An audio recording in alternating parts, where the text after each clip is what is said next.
आज हम लोग 2017 का PYQ सॉल्व करेंगे। निम्नलिखित में से कौन सा एक काकतीय राज्य में अति महत्वपूर्ण समुद्र पत्तन था? मोटुपल्ली, यही सही है। आंध्र प्रदेश के कृष्णा जिले में स्थित मोटुपल्ली काकतीय राज्य का महत्वपूर्ण व्यापारिक समुद्री पत्तन था, जिसकी समृद्धि और महत्व का उल्लेख इटली के यात्री मार्को पोलो ने भी किया है। 13वीं शताब्दी के प्राप्त गणपति शासकों के शिलालेखों में इस पत्तन से आयात निर्यात किए जाने वाले वस्तुओं की सूची प्राप्त होती है। इसमें हाथी दांत, मोती, रेशम, काली मिर्च प्रमुख हैं। ऋग्वेद कालीन नारियों और सिंधु घाटी के लोगों की संस्कृति के बीच अंतर के संबंध में निम्नलिखित कथनों में से कौन सा सही है? ऋग्वेद कालीन आर्य कवच और सिरहास्त्र हेलमेट का उपयोग करते थे, जबकि सिंधु घाटी सभ्यता के लोग इनके उपयोग का कोई साक्ष्य नहीं मिलता। ऋग्वेद कालीन आर्यों को स्वर्ण, चांदी और ताम्र का ज्ञान था, जबकि सिंधु घाटी के लोगों को केवल ताम्र और लौह का ज्ञान था। ये सही लग रहा है। ऋग्वेद कालीन आर्यों ने घोड़े को पालतू बना लिया था, जबकि इस बात का कोई साक्ष्य नहीं है कि सिंधु घाटी के लोग इस पशु को जानते भी थे। तो इसमें पता नहीं चल रहा है कौन सही है, क्योंकि ये ऑप्शन गलत है। सिंधु घाटी के लोगों को तांबे व कांसे का ज्ञान था, जबकि भारत में लोहे के साक्ष्य का लगभग 1000 से 600 ईसा पूर्व के मध्य प्राप्त हुए हैं। और सिंधु घाटी के लोगों को घोड़े का ज्ञान था, क्योंकि सुरकोटदा से घोड़े के अस्थियों के अवशेष प्राप्त हुए हैं। इसके अतिरिक्त अन्य सैंधव स्थलों से घोड़े की मृण मूर्तियाँ प्राप्त हुई हैं, जिससे स्पष्ट होता है कि सिंधु घाटी सभ्यता के लोग इस जानवर से परिचित थे। कथन 3 गलत है, परंतु इस प्रश्न का उत्तर सी दिया है आयोग ने। भारत के धार्मिक इतिहास के संदर्भ में निम्नलिखित कथनों पर विचार कीजिए। सैद्धांतिक और सम्मितीय जैन मत के संप्रदाय थे। सर्वास्तिवादियों की मान्यता थी कि विषय यानी फिनोमिना के अवयव पूर्णतः क्षणिक नहीं है, अपितु अव्यक्त रूप में सदैव विद्यमान रहते हैं। इसमें केवल दूसरा सही है, क्योंकि सैद्धांतिक और सम्मितीय बौद्ध मत के प्रमुख संप्रदाय हैं, और बौद्ध दर्शन क्षणिकवादी तथा सर्वास्तिवादियों सब कुछ मौजूद है की मान्यता थी कि दिग्विषय फिनोमिना के अवयव पूर्णतः क्षणिक नहीं है, अपितु अव्यक्त रूप से सदैव विद्यमान रहते हैं। क्षणिकवाद अनित्यवाद का ही तार्किक विकास है। बोधिसत्व पद्मपाणि का चित्र सर्वाधिक प्रसिद्ध और चित्रकारी है, जो अजंता में, बदामी में, बाग में, एलोरा में। तो अजंता की गुफा संख्या 1 में बोधिसत्व पद्मपाणि का चित्र अति मनोरम है। संसार के प्राणियों के लिए असीम करुणा और उन्हें निर्वाण प्राप्ति की पूरी आशा के भाव उनके चेहरे पर सफलतापूर्वक दिखाए गए हैं। विभिन्न कालखंडों में अजंता की गुफाओं में वर्तमान में केवल गुफा संख्या 1, 2, 9, 10, 16 और 17 की गुफाओं के चित्र ही संरक्षित अवस्था में है।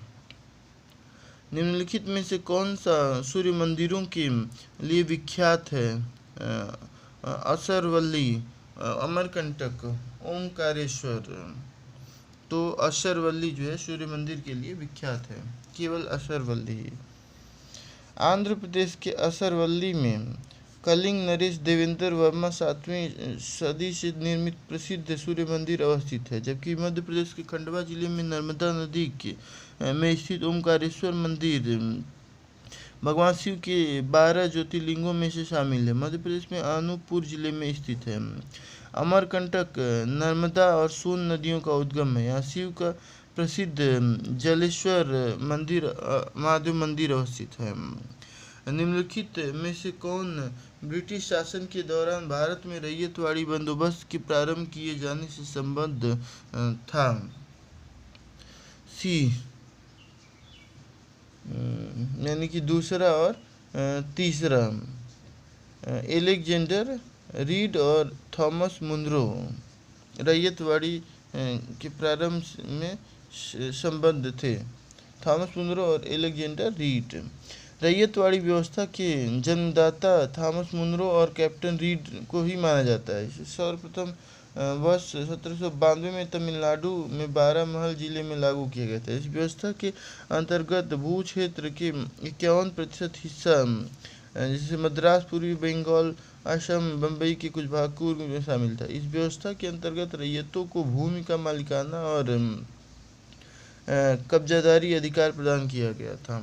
निम्नलिखित युगों में प्राचीन पर विचार कीजिए। राधाकांत देव ब्रिटिश इंडिया एसोसिएशन के प्रथम अध्यक्ष, गुजलू लक्ष्मी नरसू चेट्टी मद्रास महाजन सभा के संस्थापक, सुरेंद्रनाथ बनर्जी इंडियन एसोसिएशन के संस्थापक। तो कौन इसमें से सही है? तो पहला और तीसरा सही है, बाकी दूसरा गलत है। क्योंकि मद्रास महाजन सभा की स्थापना 1884 में एम.वी. राघवाचारी, जी. सुब्रमण्यम और आनंद चालू ने की थी। इंडियन एसोसिएशन की स्थापना 1876 में सुरेंद्र बनर्जी ने की थी, जबकि बनर्जी ने और आनंद मोहन बोस के साथ मिलकर के की थी। जबकि ब्रिटिश इंडियन एसोसिएशन की स्थापना 28 अक्टूबर 1851 को कलकत्ता में राधाकांत देव ने की थी। इसके संस्थापक थे। 1929 का व्यापार विवाद अधिनियम यानी ट्रेड डिस्प्यूट्स एक्ट निम्नलिखित में से किसका उपबंध करता है? उद्योगों के प्रबंधन में कामगारों की भागीदारी में। औद्योगिक झगड़ों के दमन के लिए प्रबंधन के पास मनमानी करने की शक्ति है। मनमानी करने की शक्ति। व्यापार विवाद की स्थिति में ब्रिटिश न्यायालय द्वारा हस्तक्षेप। अधिकरणों की प्रणाली तथा हड़तालों पर रोक। तो डी सही है। 1929 के व्यापार विवाद अधिनियम यानी कि ट्रेड डिस्प्यूट्स एक्ट में अधिकरणों की कार्यप्रणाली के अतिरिक्त बिना पूर्व सूचना के हड़ताल, तालाबंदी यानी रेलवे, डाक, टेलीग्राफ तथा टेलीफोन पर रोक के संदर्भ में प्रावधान किए गए थे। विवादों के निवारण के लिए इसमें समझौता बोर्ड व जांच न्यायालय का भी गठन का प्रावधान किया गया था। इनके कथनों पर विचार कीजिए। फैक्ट्री एक्ट 1881 औद्योगिक कामगारों की मजदूरी नियत करने के लिए कामगारों को मजदूर संघ बनाने देने की दृष्टि से पारित किया गया था। एन.एम. लोखंडे ब्रिटिश भारत में मजदूर आंदोलन संगठित करने में अग्रगामी थे। केवल दूसरा सही है, क्योंकि रिपन के काल में 1881 में पारित प्रथम फैक्ट्री अधिनियम में मजदूरों की सेवा शर्तों को नियमित किया गया था और इन शर्तों के निरीक्षण हेतु एक निरीक्षक भी नियुक्त किया गया था। इसमें मजदूर संघ आदि के प्रावधान शामिल नहीं थे। 1890 में एन.एम. लोखंडे द्वारा बम्बई मिल हैंड्स एसोसिएशन की स्थापना की गई, जिसे आंशिक रूप से भारत का पहला मजदूर संघ आंदोलन माना गया। 1927 की बटलर कमेटी का उद्देश्य था केंद्रीय एवं प्रांतीय सरकारों की अधिकारिता निश्चित करना, भारत के सेक्रेटरी ऑफ स्टेट की शक्तियां निश्चित करना, राष्ट्रवादी प्रेस पर सेंसर व्यवस्था अधिरोपित करना, भारत सरकार एवं देशी रियासतों के बीच संबंध सुधारना। तो डी सही है। बटलर कमेटी का जो उद्देश्य था, भारतीय राज्य समिति द्वारा सर हरकोट बटलर की अध्यक्षता में गठित वर्ष 1927 की बटलर कमेटी का उद्देश्य भारत सरकार तथा देशी रियासतों के बीच संबंध सुधारना था। इस समिति का गठन लॉर्ड इरविन द्वारा किया गया।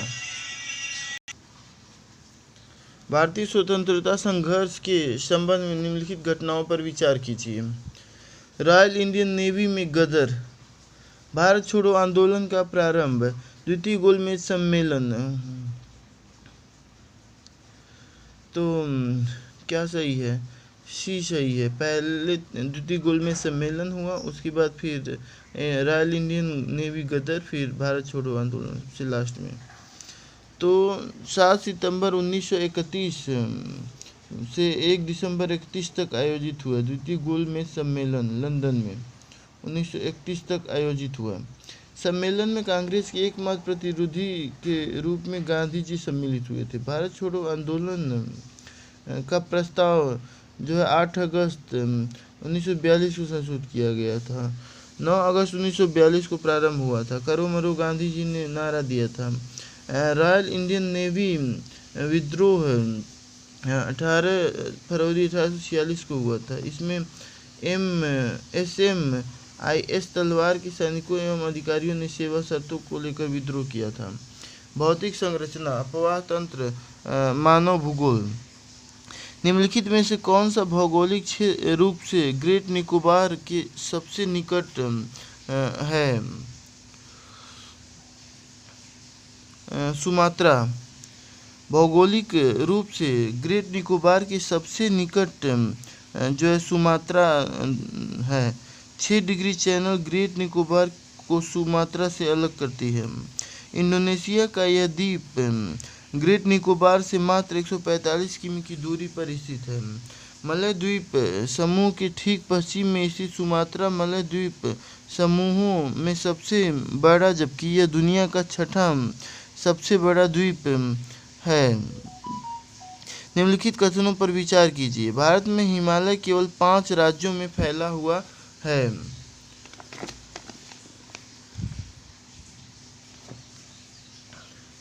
पश्चिमी घाट केवल 5 राज्यों में फैले हुए हैं। पुलिकट झील केवल 2 राज्यों में फैली हुई है।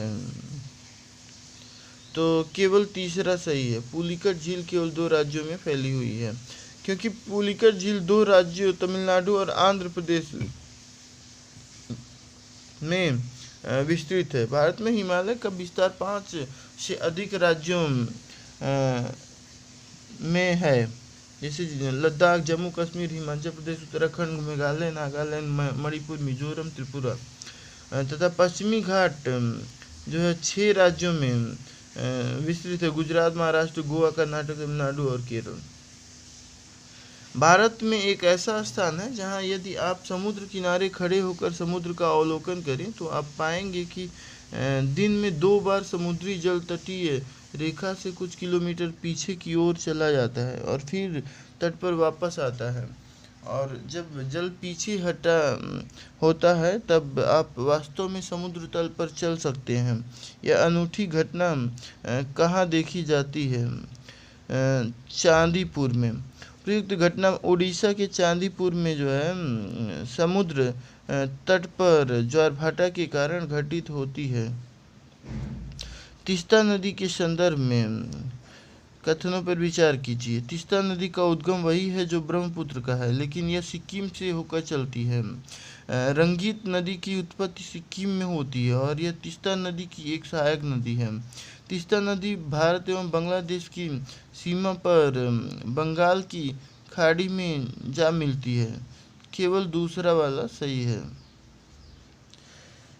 तीस्ता नदी का उद्गम सिक्किम के चोलामो झील से है, जबकि ब्रह्मपुत्र का हिमनद तिब्बत के आंगसी हिमनद से है। सिक्किम और उत्तरी बंगाल की जीवन रेखा कही जाने वाली तीस्ता नदी का मुहाना ब्रह्मपुत्र में है। रंगीत नदी का उद्गम सिक्किम के रंगथोंग हिमनद से होता है। यह तीस्ता नदी की एक सहायक नदी है।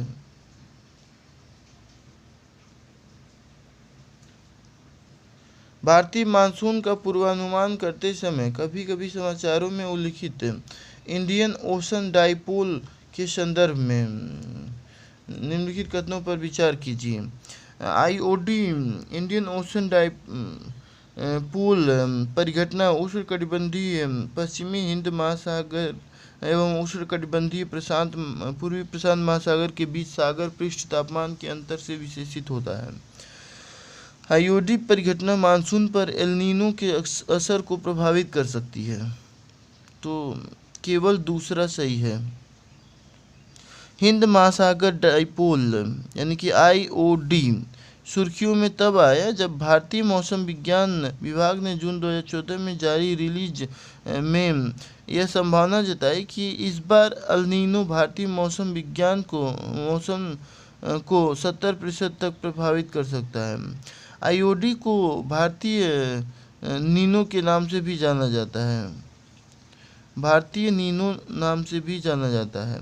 इससे दो क्षेत्रों अरब सागर का पश्चिमी ध्रुव और दक्षिण इंडोनेशिया स्थित पूर्वी हिंद महासागर का पूर्वी ध्रुव के बीच के सतह के तापमान के अंतर के तौर पर परिभाषित किया जा सकता है। इस प्रकार प्रश्नगत कथन 2 सत्य है जबकि कथन 1 असत्य है।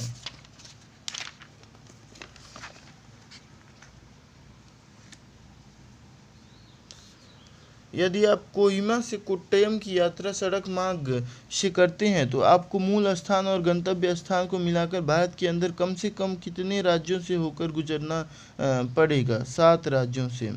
यदि कोहिमा से कोट्टम की यात्रा अगर आप सड़क मार्ग से करते हैं तो आपको मूल स्थान और गंतव्य स्थान को मिलाकर भारत के अंदर कम से कम 7 राज्यों नागालैंड, असम, पश्चिम बंगाल, ओडिशा, आंध्र प्रदेश, तमिलनाडु एवं केरल से होकर गुजरना पड़ेगा। भूमध्य सागर निम्नलिखित में से किन देशों सीमा है? Jordan, Lebanon, Iraq, Syria. तो तीसरा और चौथा सही है, लेबनान और सीरिया। अफ्रीका, यूरोप एवं एशिया महाद्वीपों से घिरे भूमध्य सागर के सीमावर्ती राज्य हैं Algeria, Albania, Bosnia Herzegovina, Cyprus, Croatia, मिस्र, Greece, France, Italy, Israel, Lebanon, Libya, Malta, Morocco, Montenegro, मोनाग्रो, स्लोवेनिया, स्पेनिया, ट्यूनीसिया, सीरिया और तुर्की। हिंद महासागर नौसैनिक परिसंवाद सिंपोजियम के संबंध में निम्नलिखित पर विचार कीजिए। प्रारंभी इनागुरल IONS भारत में 2015 में भारतीय नौसेना की अध्यक्षता में हुआ था। IONS एक स्वैच्छिक पहल है जो हिंद महासागर क्षेत्र के समुद्र तटवर्ती देशों स्टेट्स की नौसेना के बीच समुद्री सहयोग को बढ़ाना चाहता है। तो केवल इसमें भी दूसरा ही सही है।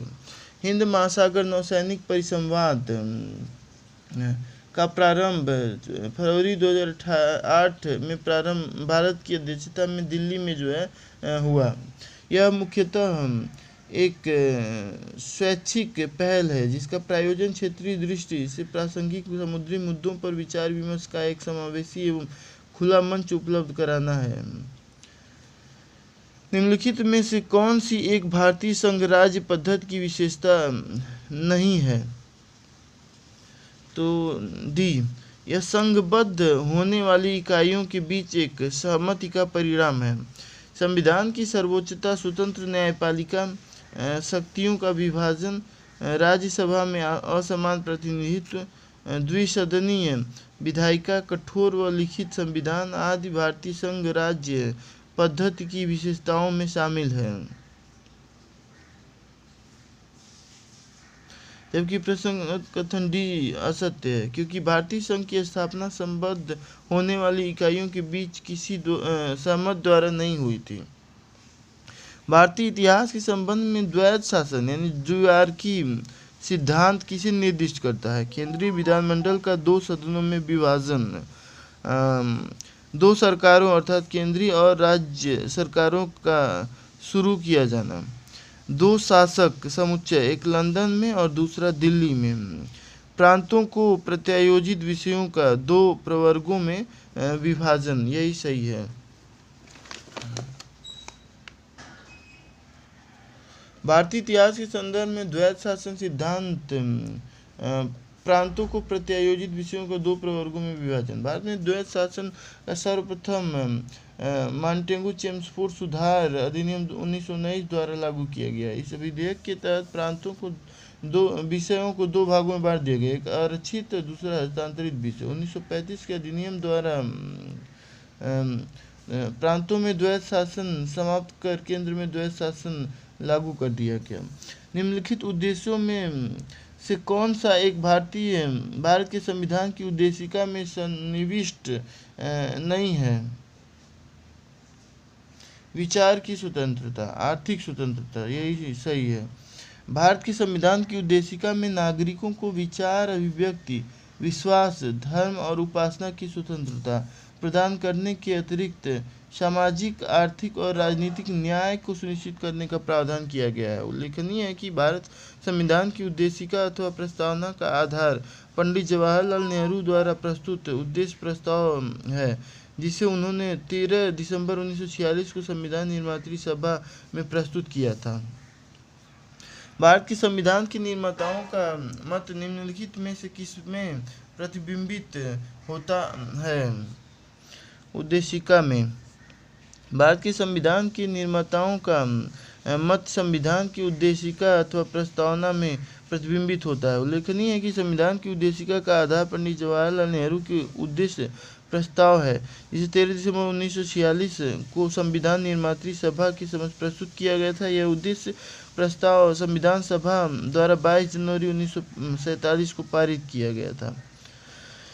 लोकतंत्र का उत्कृष्ट गुण यह है कि वह क्रियाशील बनाता है। साधारण पुरुषों और महिलाओं की बुद्धि और चरित्र को, के कार्यपालक नेतृत्व को सशक्त बनाने वाली पद्धतियों को, गतिशीलता और दूरदर्शिता से युक्त एक बेहतर व्यक्ति को, समर्पित दलीय कार्यकर्ताओं के एक समूह को। तो पहला साधारण पुरुषों और महिलाओं की बुद्धि और चरित्र को, यही सही है। लोकतंत्र का विशिष्ट गुण है कि वह क्रियाशील बनाता है साधारण पुरुषों और महिलाओं की बुद्धि और चरित्र को।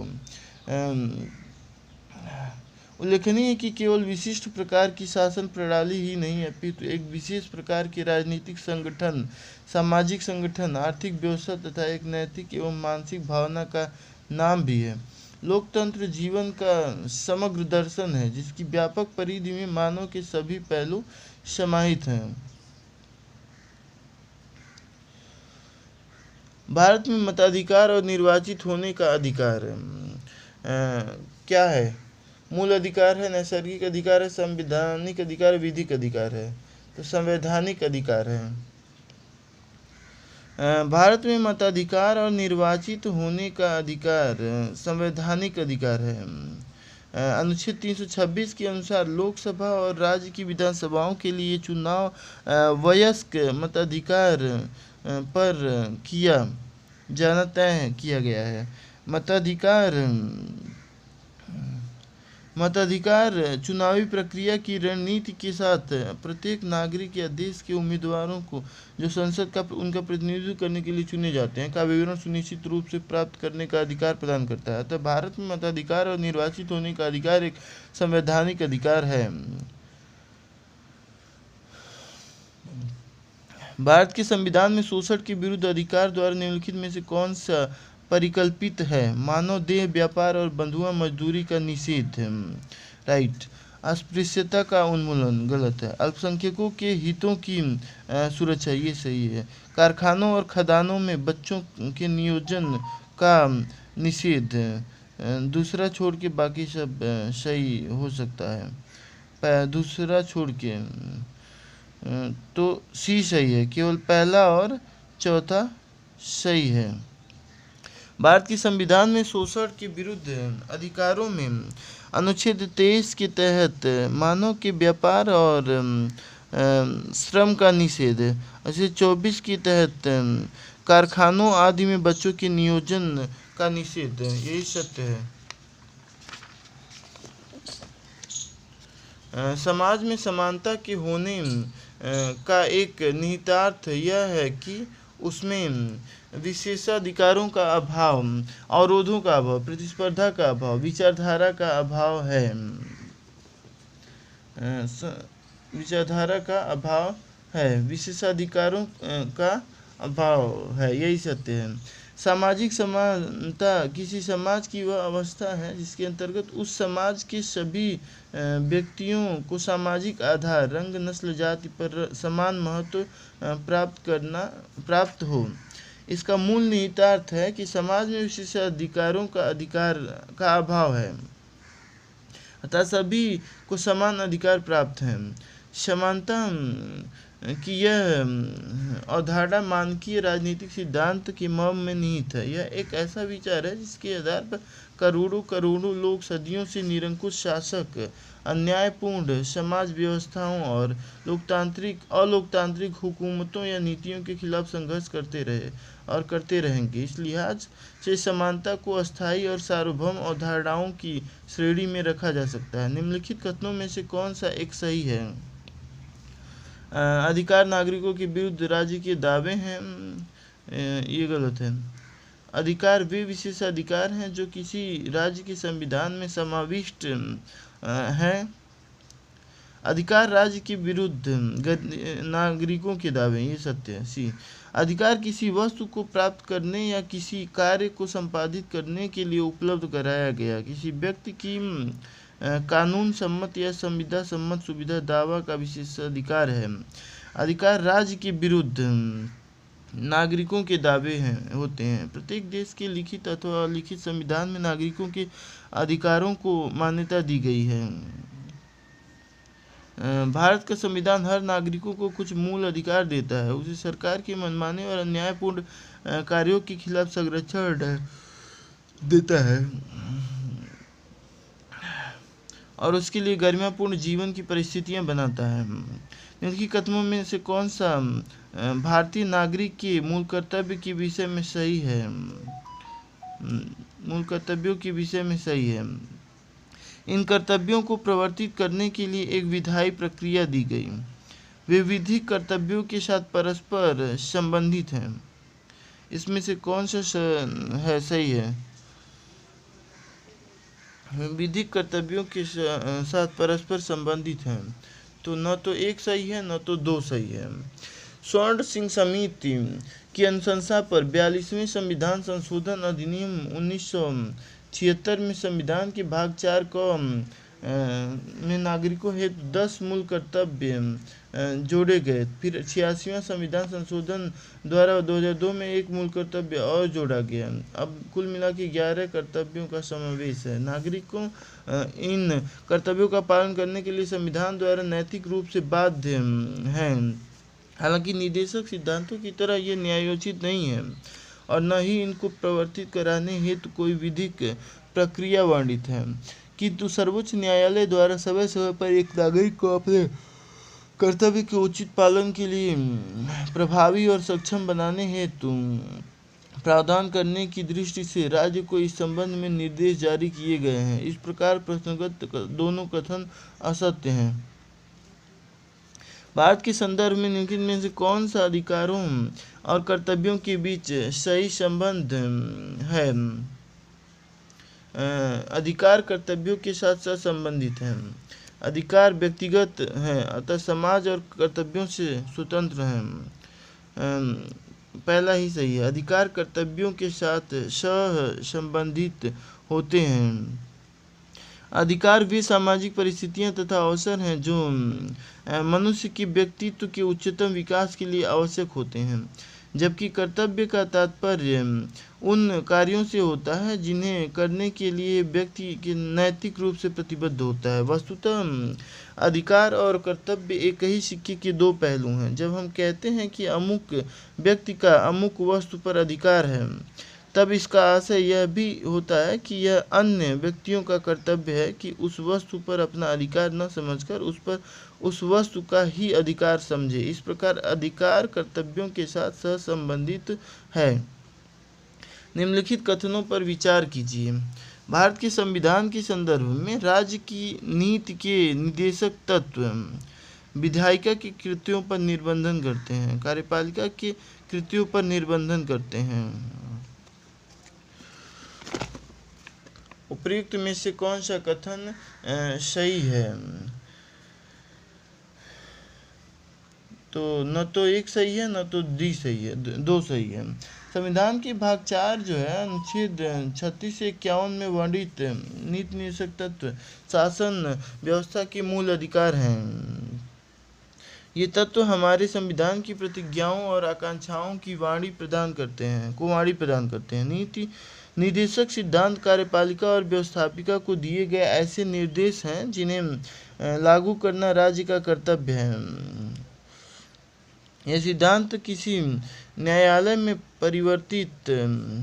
प्रवर्तनीय नहीं है, अर्थात यदि राज्य इन्हें लागू नहीं करता है तो कोई व्यक्ति इसके लिए न्यायालय नहीं जा सकता है। निर्देशक तत्वों को अप्रवर्तनीय बनाने का उद्देश्य यही है कि इन्हें लागू करने के लिए राज्य के पास संसाधन हो भी सकते हैं और नहीं भी। इस प्रकार प्रस्तुत दो कथन असत्य है।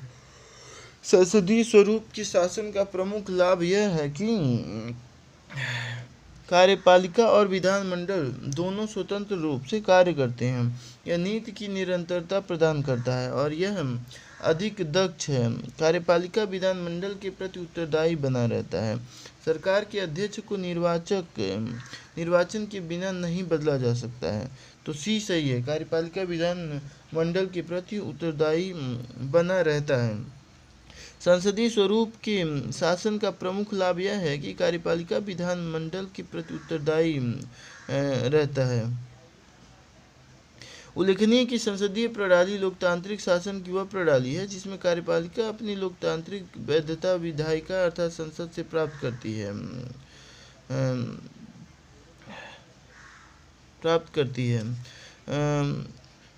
तथा विधायिका के प्रति उत्तरदायी होती है। संसदीय शासन प्रणाली का आधारभूत तत्व सामूहिक उत्तरदायित्व होता है।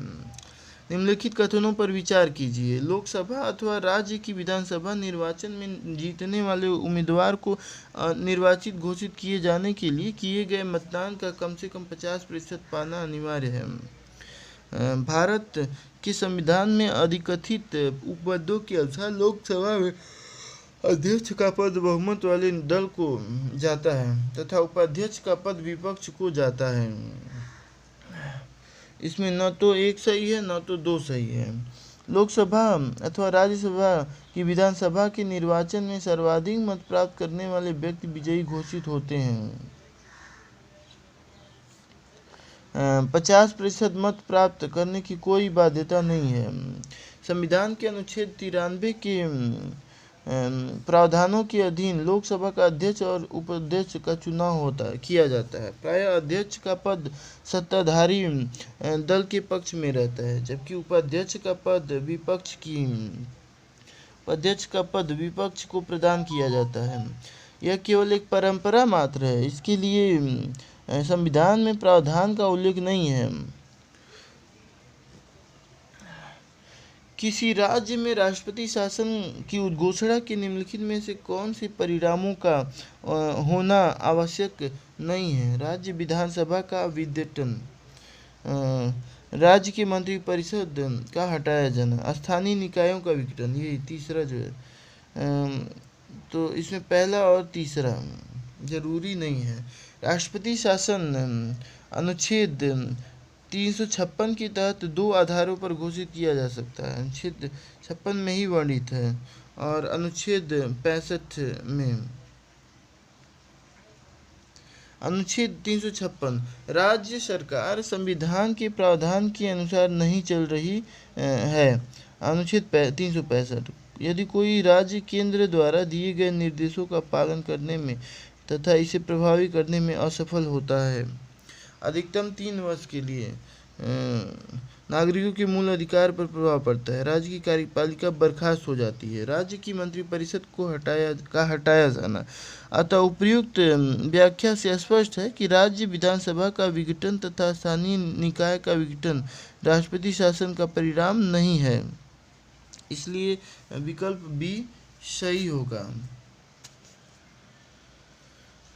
निम्नलिखित कथनों में से उस एक को चुनिए जो मंत्रिमंडल स्वरूप की सरकार के अंतर्निहित सिद्धांत को अभिव्यक्त करता है।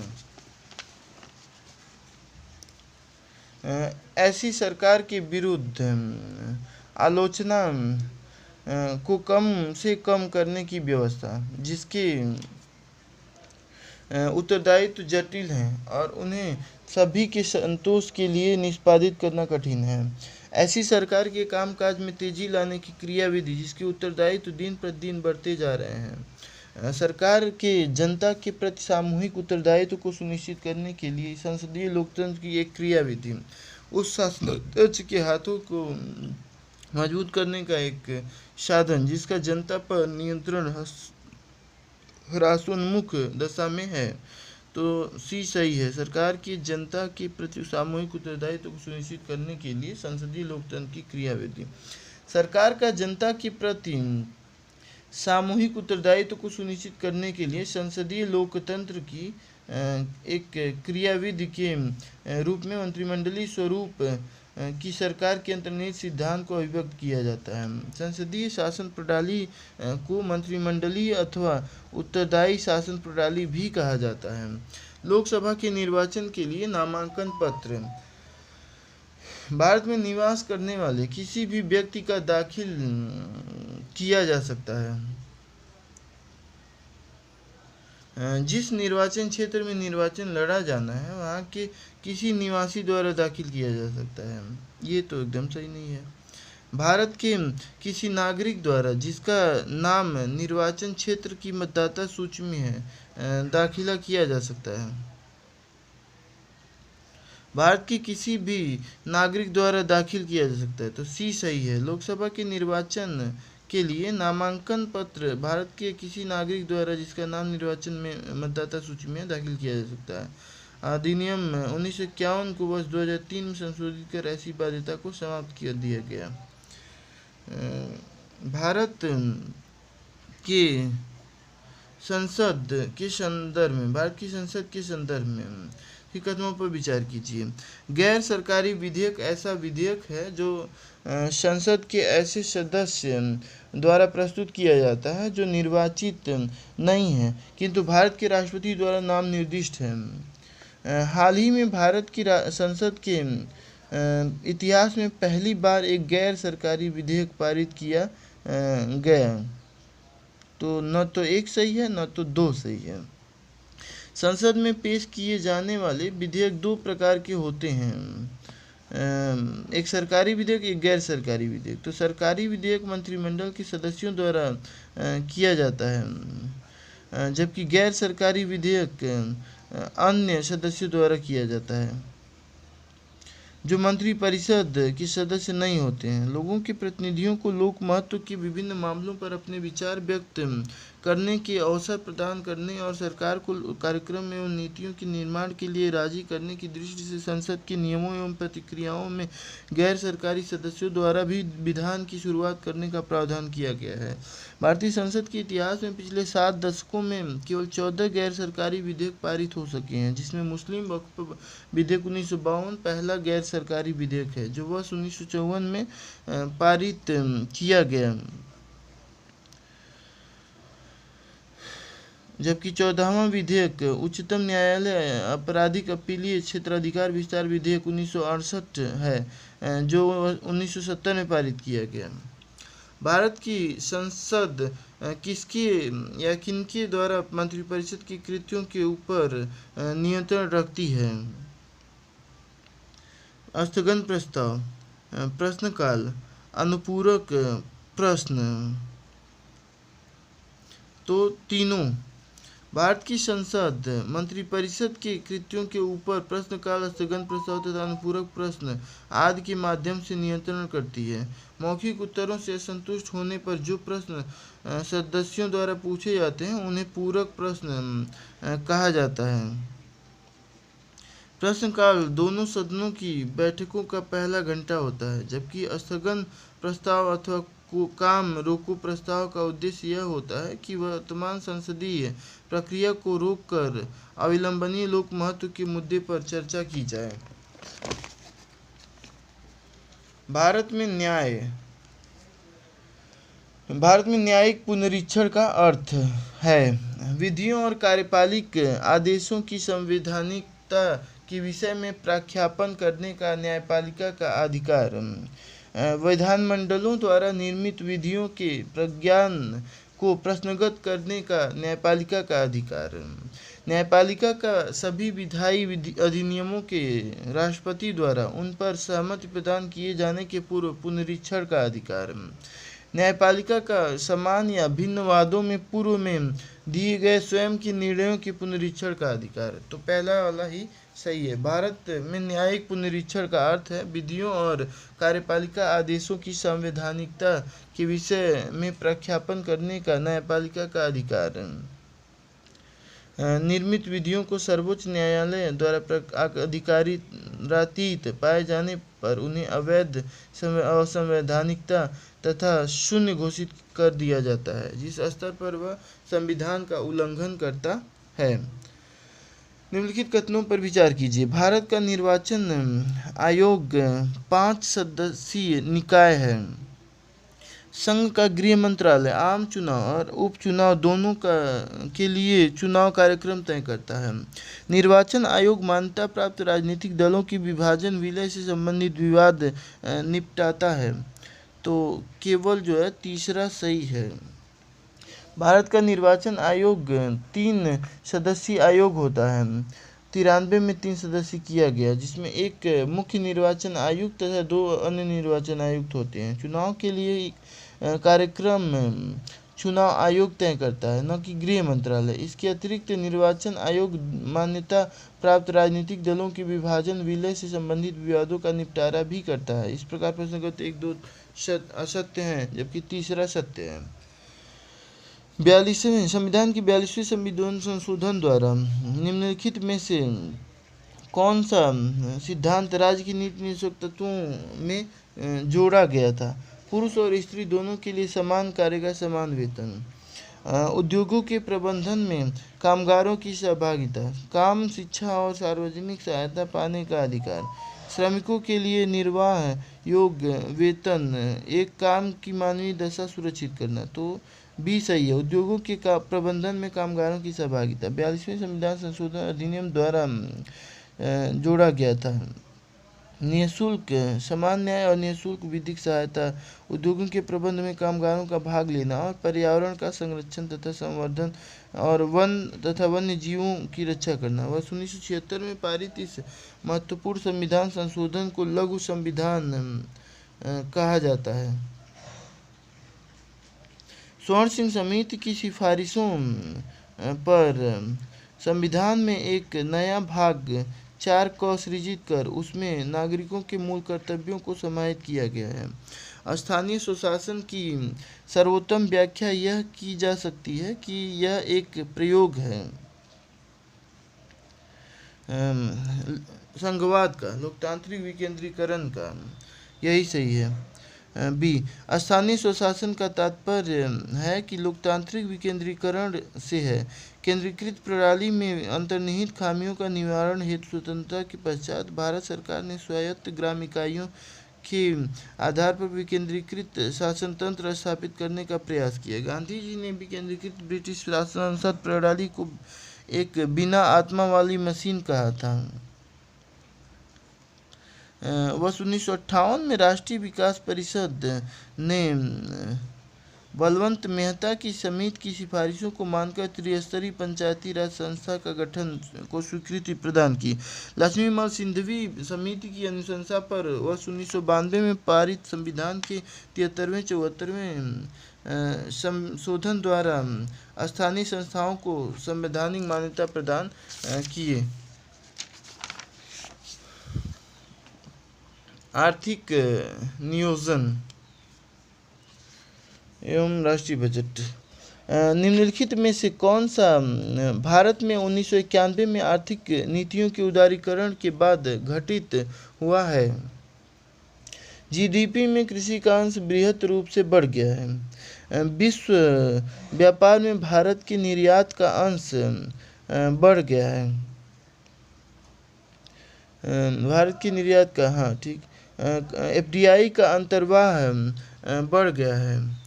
भारत का विदेशी विनियमन भंडार बृहत रूप से बढ़ गया है। तो तीसरा चौथा तो एकदम सही है। और दूसरा भी सही हो सकता है, तो दूसरा तीसरा चौथा ज़्यादा सही है, एकदम सही है फिर। यही सही है, दूसरा तीसरा चौथा, क्योंकि सकल घरेलू उत्पाद में कृषि का अंश घटा है न कि बढ़ा है। वर्ष 2000 में जहाँ जीडीपी में कृषि का अंश 23% था, वहीं 2015 में जीडीपी में कृषि का अंश घटकर 17% रह गया है। और जीबीए में विभिन्न क्षेत्र को कृषि एवं संबंध क्षेत्रों की अंश दर 17.77% तथा प्रचलित मूल्यों पर 19.41% है।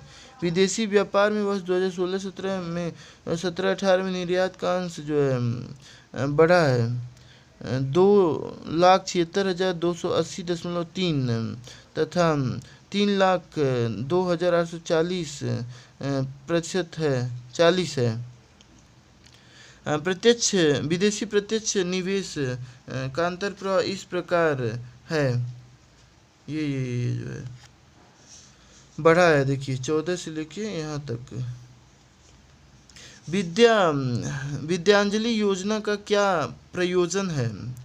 प्रसिद्ध विदेशी शिक्षण संस्थाओं को भारत में अपने कैंपस खोलने में सहायता करना। पता नहीं। निजी क्षेत्र और समुदाय की सहायता लेकर सरकारी विद्यालयों में दी जाने वाली शिक्षा की गुणवत्ता बढ़ाना। प्राथमिक और माध्यमिक विद्यालयों की आधारिक संरचना सुविधाओं के संवर्धन के लिए निजी व्यक्तियों और संगठनों से ऐच्छिक वित्तीय योगदान को प्रोत्साहित करना। तो पहला ही सही है, पहला मतलब कि दूसरा केवल सही है। निजी क्षेत्र और समुदाय की सहायता लेकर किसी सरकारी विद्यालयों में दी जाने वाली शिक्षा की गुणवत्ता को बढ़ाना। विद्यांजलि योजना का मुख्य प्रयोजन निजी क्षेत्र और समुदाय की सहायता लेकर सरकारी विद्यालयों में दी जाने वाली शिक्षा की गुणवत्ता को बढ़ावा देना है। भारत के मानव संसाधन विकास मंत्रालय द्वारा संचालित इस योजना में व्यक्तिगत स्तर पर कोई भी व्यक्ति शैक्षिक गतिविधियों में सुधार हेतु अपना योगदान दे सकता है। इस प्रकार केवल दूसरा ही सही है। उन्नत भारत अभियान कार्यक्रम का ध्येय क्या है? स्वैच्छिक संगठनों और सरकारी शिक्षा तथा तंत्र तथा स्थानीय समुदायों के बीच सहयोग का प्रोन्नयन कर 100% साक्षरता प्राप्त करना। उच्च शिक्षा संस्थाओं को स्थानीय समुदायों से जोड़ना, जिससे समुचित प्रौद्योगिकी के माध्यम से विकास की चुनौतियों का सामना किया जा सके। भारत को वैज्ञानिक और प्रौद्योगिकी शक्ति बनाने के लिए भारत की वैज्ञानिक अनुसंधान संस्थाओं को सशक्त करना। ग्रामीण और नगरीय निर्धन व्यक्तियों की स्वास्थ्य देखभाल और शिक्षा के लिए विशेष निधियों का विनिधान कर मानव पूंजी विकसित करना और उनके लिए कौशल विकास कार्यक्रम तथा व्यावसायिक प्रशिक्षण आयोजित करना। तो बी सही है। बी मतलब कि उच्च शिक्षा संस्थाओं को स्थानीय समुदायों से जोड़ना, से समुचित प्रौद्योगिकी के माध्यम से विकास की चुनौतियों का सामना किया जा सके। ग्रामीण विकास से संबंधित उन्नत भारत अभियान का उद्देश्य उच्च शिक्षा संस्थाओं को स्थानीय समुदाय से जोड़ना, जिससे समुचित प्रौद्योगिकी के माध्यम से विकास की चुनौतियों का सामना किया जा सके। यह अभियान मानव संसाधन विकास मंत्रालय, ग्रामीण विकास मंत्रालय तथा पंचायती राज मंत्रालय के सहयोग से संचालित किया जा रहा है। निम्नलिखित कथनों पर विचार कीजिए। पिछले दशक में भारत के जीडीपी के प्रतिशत के रूप में कर राजस्व में सतत वृद्धि हुई है। पिछले दशक में भारत की जीडीपी के प्रतिशत के रूप में राजकोषीय घाटे में सतत वृद्धि हुई है। उपयुक्त कथनों में से कौन सा सही है? न तो एक सही है न तो दो सही है, दोनों असत्य हैं। भारत के जीडीपी के प्रतिशत के रूप में राजकोषीय घाटे में उतार चढ़ाव का दौर 6.5 से 3.2 के मध्य जारी रहा और कर राजस्व की अस्थिरता का दर 11.9 से 9.6 जारी रहा। राष्ट्रीय निवेश और अवसंरचना निधि के संदर्भ में कथन सही है। यह नीति आयोग का एक अंग है, ये सही हो सकता है। वर्तमान में इसकी कॉस्ट 4 लाख करोड़ है, तो दोनों गलत है, न तो एक सही है न तो दो सही है। राष्ट्रीय निवेश और अवसंरचना निधि नीति आयोग से पृथक एक अंशदायी और नियत निवेश न्यास के रूप में पंजीकृत संस्था है। NIIF की स्थापना 40,000 करोड़ रुपए की मूल राशि के साथ की गई थी, जिसमें आंशिक वित्त पोषण निजी निवेशकों द्वारा किया गया था। निम्नलिखित कथनों पर विचार कीजिए। भारतीय राष्ट्रीय भुगतान निगम यानी कि national payments corporation of India NPCI देश में वित्तीय समावेशन के संवर्धन में सहायता करता है। NPCI ने एक कार्ड भुगतान स्कीम रूपे प्रारंभ की है। तो इसमें पहला और दूसरा दोनों ही सही है। भारतीय राष्ट्रीय भुगतान निगम यानी कि NPCI की स्थापना वर्ष 2008 में भारतीय रिजर्व बैंक द्वारा की गई थी। यह निगम देश में वित्तीय समावेशन के संवर्धन में सहायता करता है। इसे भारत में भी विभिन्न भुगतान प्रणालियों के लिए मात्र संस्था के रूप में सृजित किया गया है। इस निगम के द्वारा वर्ष 2008 में रुपे कार्ड जारी किया गया, जो कि स्वदेशी भुगतान प्रणाली पर आधारित ATM कार्ड है। रुपे कार्ड दो शब्दों रुपया और पेमेंट से मिलकर बना है। GST वस्तु एवं सेवा कर के क्रियान्वित किए जाने के सर्वाधिक संभावित लाभ क्या हैं? यह भारत में बहु प्राधिकरणों द्वारा वसूल किए जा रहे बहुल करों का स्थान लेगा और इस प्रकार एकल बाजार स्थापित करेगा। यह एकल बाजार स्थापित करेगा। ये पहला तो सही ही है। यह भारत के चालू खाता घाटे को प्रबलता से कम कर उसके विदेशी मुद्रा भंडार को बढ़ाने हेतु सक्षम बनाएगा। यह भारत की अर्थव्यवस्था की समृद्धि और आकार को बृहद रूप से बढ़ाएगा और उसे निकट भविष्य में चीन से आगे निकल जाने योग्य बनाएगा। तो पहला एकदम सही है, बाकी सब गलत है, फर्जी है। वस्तु एवं सेवा कर जैसे कि GST भारत में बहु प्राधिकरणों द्वारा वसूल किए जा रहे बहुल करों का स्थान लेगा तथा एकल बाजार स्थापित करेगा। यह एक अप्रत्यक्ष कर है जिसकी विभिन्न श्रेणियां निर्धारित की गई हैं। मौद्रिक नीति समिति यानी कि मॉनेटरी पॉलिसी कमेटी MPC के संबंध में यह RBI की मानक यानी बेंचमार्क ब्याज दरों का निर्धारण करती है। यह एक 12 सदस्यीय निकाय है जिसमें RBI का गवर्नर शामिल है तथा प्रत्येक वर्ष इसका पुनर्गठन किया जाता है। यह केंद्रीय वित्त मंत्री की अध्यक्षता में कार्य करती है। तो पहला सही है, RBI की मानक बेंच दरों का निर्धारण करती है और बाकी सब गलत है, क्योंकि मौद्रिक नीति 6 सदस्यीय निकाय होता है जिसकी अध्यक्षता RBI के गवर्नर द्वारा की जाती है। इसके सदस्यों का कार्यकाल 4 वर्ष का होता है, तो 4 वर्ष पर इसका पुनर्गठन किया जाता है, इसलिए एक जो है सही है। भारत में लघु वित्त बैंकों SFBs को स्थापित करने का क्या प्रयोजन है? लघु वित्त बैंकों लघु व्यवसाय इकाइयों को ऋण की पूर्ति करना, लघु और सीमांत कृषकों को ऋण की पूर्ति करना, युवा उद्यमियों को विशेषतः ग्रामीण क्षेत्रों में व्यापार स्थापित करने के लिए प्रोत्साहित करना। तो पहला और दूसरा सही है। वर्ष 2014 के बीच बजट में वित्त मंत्री द्वारा घोषित 27 नवंबर 2014 में RBI द्वारा जारी दिशा निर्देशों के तहत गठित किए गए लघु वित्त बैंकों का मुख्य उद्देश्य लघु व्यावसायिक इकाइयों तथा लघु और सीमांत कृषकों को ऋण की पूर्ति करना है।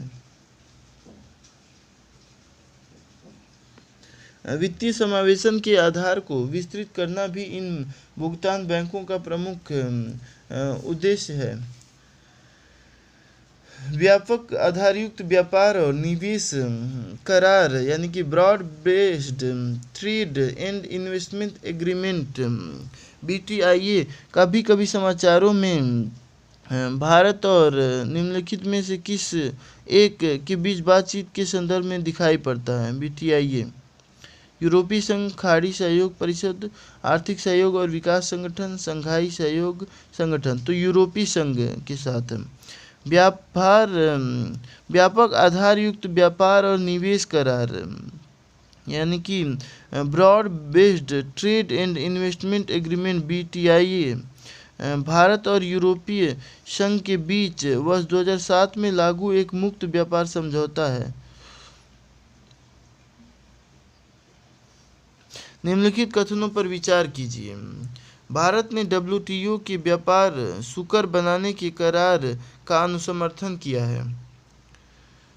WTO के बाली मंत्री स्तरीय पैकेज 2013 का एक भाग है। TFA जनवरी 2016 में प्रवृत्त हुआ। निम्नलिखित कथनों में से कौन सा सही है? तो पहला और दूसरा सही है, तीसरा गलत है। प्रश्न गत 1-2 सही है जबकि तीसरा गलत है, क्योंकि विश्व व्यापार संगठन की मंत्री स्तरीय बैठक में वर्ष 2013 में व्यापार सुविधा समझौते पर बाली में हस्ताक्षर किए गए। 2017 से प्रभावी इस समझौते का अनुसमर्थन भारत सरकार द्वारा 22 अप्रैल 2016 को किया गया। सार्वभौम अवसंरचना सुविधा ग्लोबल इंफ्रास्ट्रक्चर फैसिलिटी एशिया में अवसंरचना के उन्नयन के लिए एशियन का उपक्रमण है जो एशियाई विकास बैंक द्वारा दिए गए साख से वित्त पोषित है।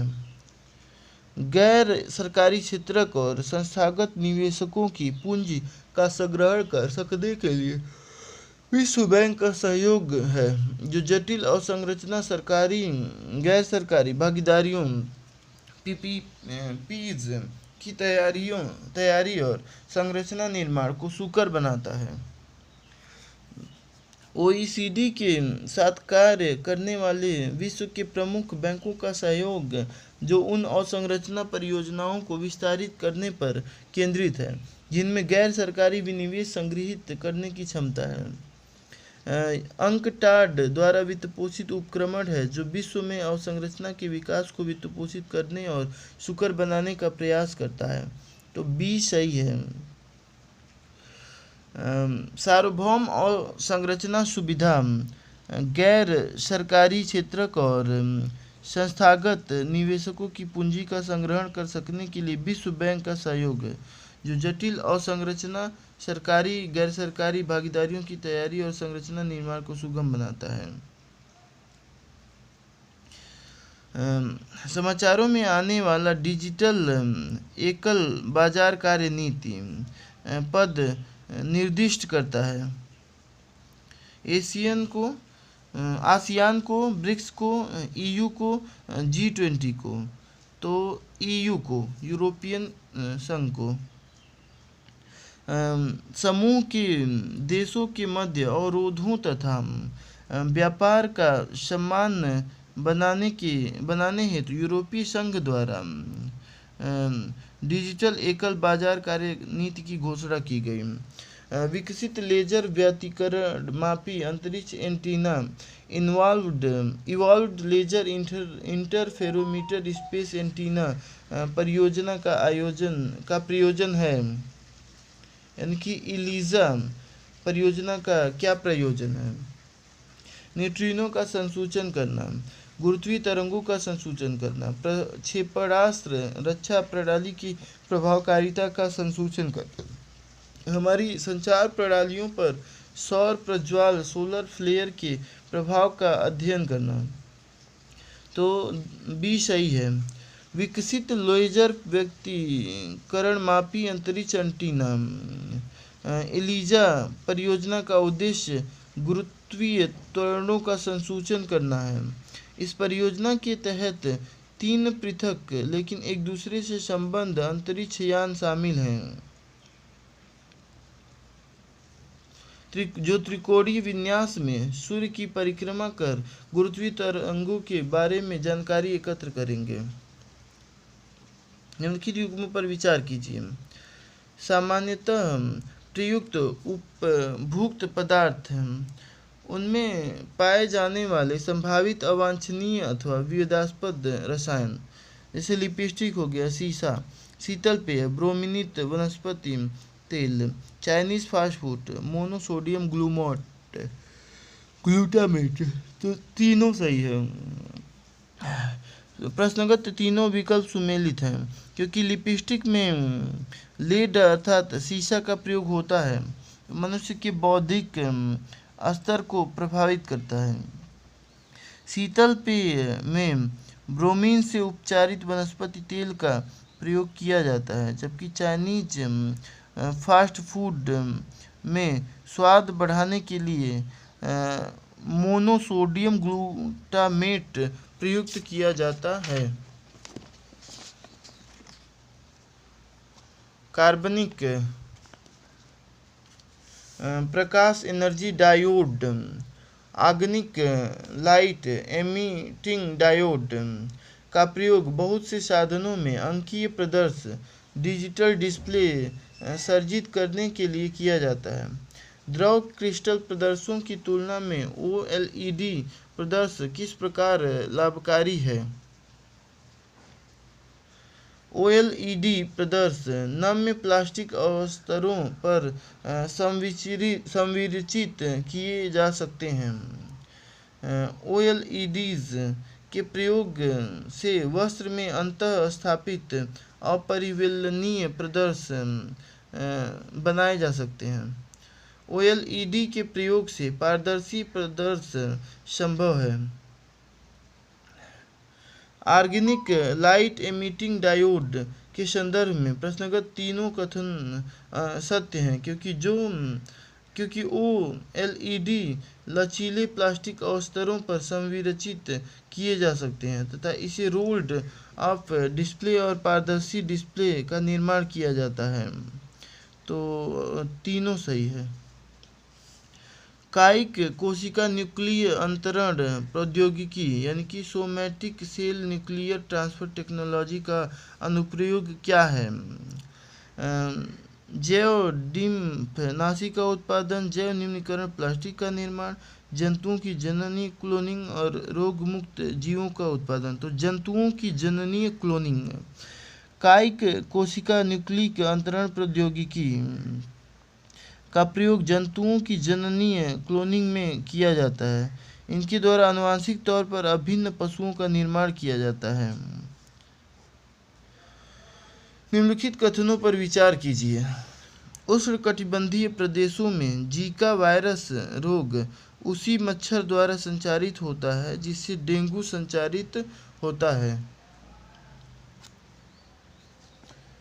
जीका वायरस रोग का लैंगिक संचरण होना संभव है।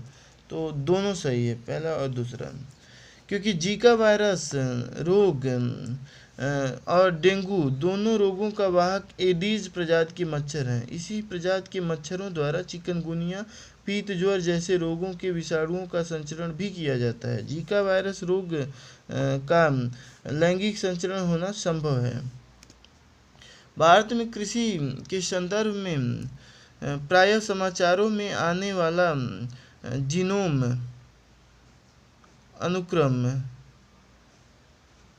जीनोम सीक्वेंसिंग की तकनीक का आसन्न भविष्य किस प्रकार उपयोग किया जा सकता है? तो विभिन्न फसली पौधों में रोग प्रतिरोध और सूखा सहिष्णुता के लिए आनुवंशिक सूचकों का विज्ञान करने के लिए जीनोम अनुक्रमण का उपयोग किया जा सकता है। यह तकनीक फसली पौधों की नई किस्मों को विकसित करने में लगने वाले आवश्यक समय को घटाने में मदद करती है। इसका प्रयोग फसलों में पोषी रोगाणु संबंधों को समझने के लिए किया जा सकता है। तो सब सही है, तीनों सही है। जीनोम अनुक्रमण का प्रयोग अभी विभिन्न फसली पौधों में रोग प्रतिरोध और सूखा सहिष्णुता के लिए आनुवंशिक सूचकों का अभिज्ञान करने के लिए किया जाता है। इस तकनीक का प्रयोग पौधों की नई किस्मों के विकास में तथा फसल में पोषी रोगाणु संबंधों को समझाने में किया जाता है।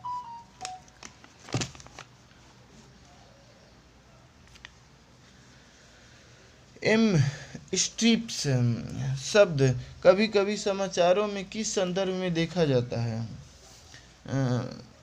वन्य प्राणीजात का बद्ध प्रजनन, बाघ अभयारण्यों का रखरखाव, स्वदेशी उपग्रह दिक्चालन प्रणाली, राष्ट्रीय राजमार्गों की सुरक्षा। तो एम स्ट्राइप्स यानी monitoring system for tigers intensive protection and ecological status शब्द कभी कभी समाचारों में देखा जाता है, जिसका अभिप्राय बाघ अभयारण्यों की रखरखाव से है।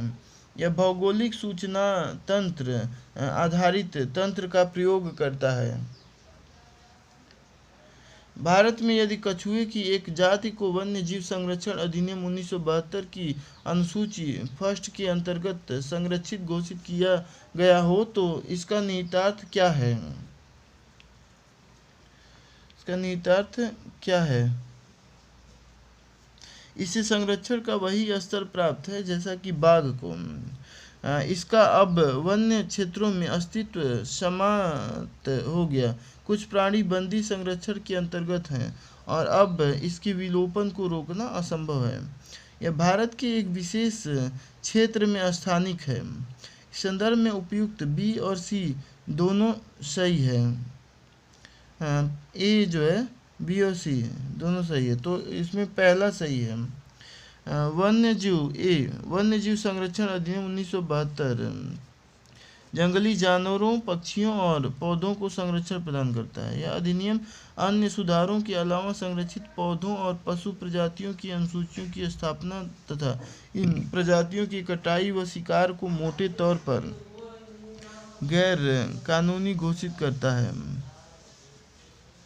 इसमें कुल 6 श्रेणियां हैं जो अलग अलग तरह से वन्य जीवन को सुरक्षा प्रदान करती हैं। अनुसूची वन्य जीवन को पूर्ण सुरक्षा प्रदान करता है। इनके तहत अपराधों के लिए उच्चतम दंड निर्धारित है। इस सूची में चीता, ड्यूगोंग, भारतीय हाथी, भारतीय शेर, बाघ इत्यादि है।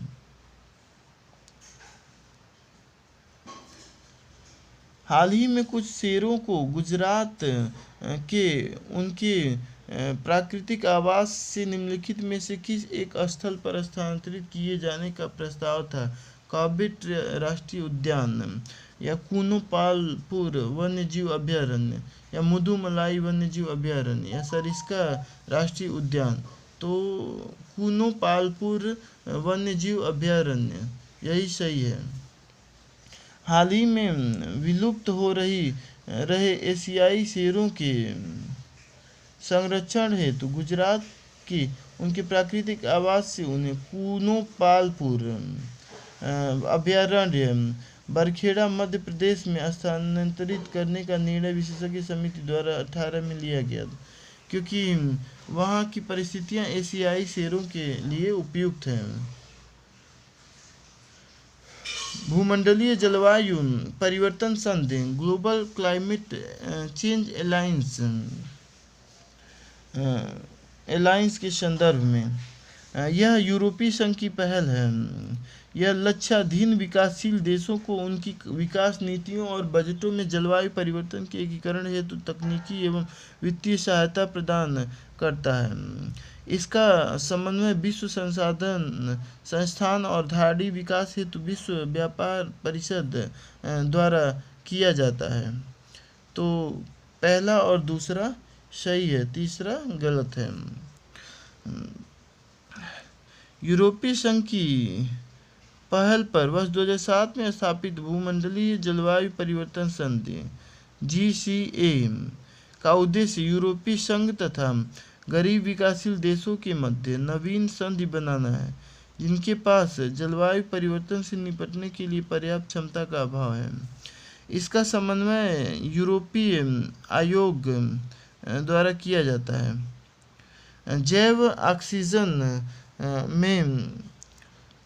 ऑक्सीजन मांग किसके लिए एक मापदंड है? BOD।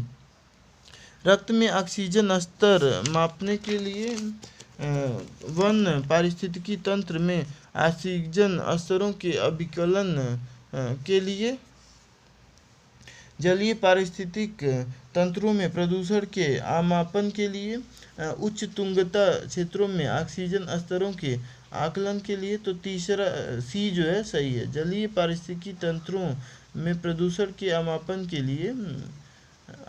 के लिए BOD जैव ऑक्सीजन मांग का एक मानक मापदंड हेतु प्रयोग किया जाता है। इसका उच्च होना जल में घुली हुई ऑक्सीजन की मात्रा की कमी का सूचक अर्थात जल के संक्रमण को दर्शाता है। बेहतर नगरीय भविष्य की दिशा में कार्यरत संयुक्त राष्ट्र कार्यक्रम में संयुक्त राष्ट्र पर्यावरण की भूमिका के संदर्भ में निम्नलिखित कथनों में से कौन सा सत्य है? तो संयुक्त राष्ट्र महासभा के द्वारा संयुक्त राष्ट्र पर्यावरण को अज्ञापित किया गया है कि वह सामाजिक एवं पर्यावरणीय दृष्टि से धारणीय ऐसे कस्बों और शहरों को संवर्धित करे जो सभी को पर्याप्त आश्रय प्रदान करते हों। इसके साझेदार सिर्फ सरकारें या स्थानीय नगर प्राधिकरण ही हैं। संयुक्त राष्ट्र पर्यावरण सुरक्षित पेयजल व आधारभूत स्वच्छता तक पहुंच बढ़ाने और गरीबी कम करने के लिए संयुक्त राष्ट्र व्यवस्था के समग्र उद्देश्य में योगदान करता है। तो पहला और तीसरा सही है। संयुक्त राष्ट्र संघ के एक अभिकरण के रूप में 1978 में संयुक्त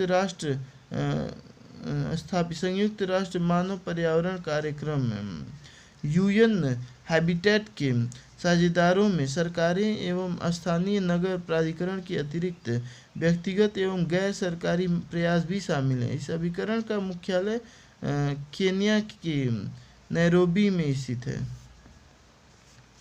यदि आप घड़ियाल को उनके प्राकृतिक आवास में देखना चाहते हैं तो निम्नलिखित में से किस स्थान पर जाना सबसे सही रहेगा? भितरकनिका मैंग्रोव, चंबल नदी, पुलिकट घाटी, दीपर बिल। तो चंबल नदी। IUCN द्वारा अति संकटग्रस्त की श्रेणी में उल्लिखित घड़ियालों की भारत में ज़्यादातर संख्या चंबल एवं गिरवा नदी में पाई जाती है। यदि घड़ियाल को उनके प्राकृतिक आवास में देखना है तो चंबल के तट पर जाना सबसे उपयुक्त होगा। निम्नलिखित पद्धतियों में से कौन सी कृषि में जल संरक्षण में सहायता कर सकती है? कौन सी कृषि में जल संरक्षण में सहायता कर सकती है? कौन सी कृषि?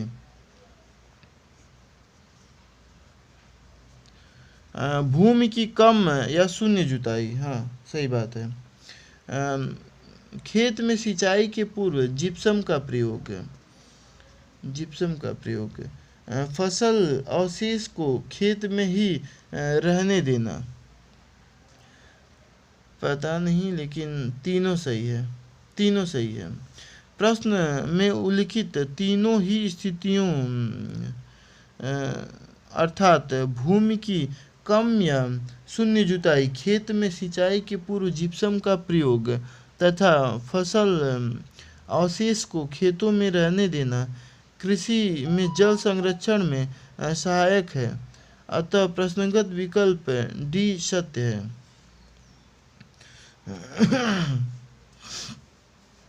पारिस्थितिक दृष्टिकोण से पूर्वी घाटों और पश्चिमी घाटों के बीच एक अच्छा संपर्क होने के रूप में निम्नलिखित में से किसका महत्व अधिक है? सत्यमंगलम बाघ आरक्षित क्षेत्र या नल्ला मला वन या नागर होले राष्ट्रीय उद्यान या शेषाचलम जीवमंडल आरक्षित क्षेत्र? तो पहला ही सही है, सत्यमंगलम बाघ अभयारण्य।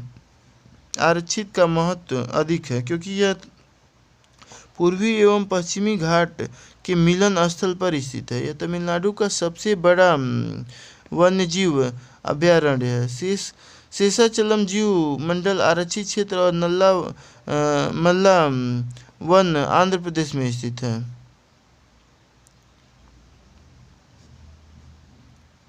नागरहोले राष्ट्रीय उद्यान कर्नाटक में स्थित है।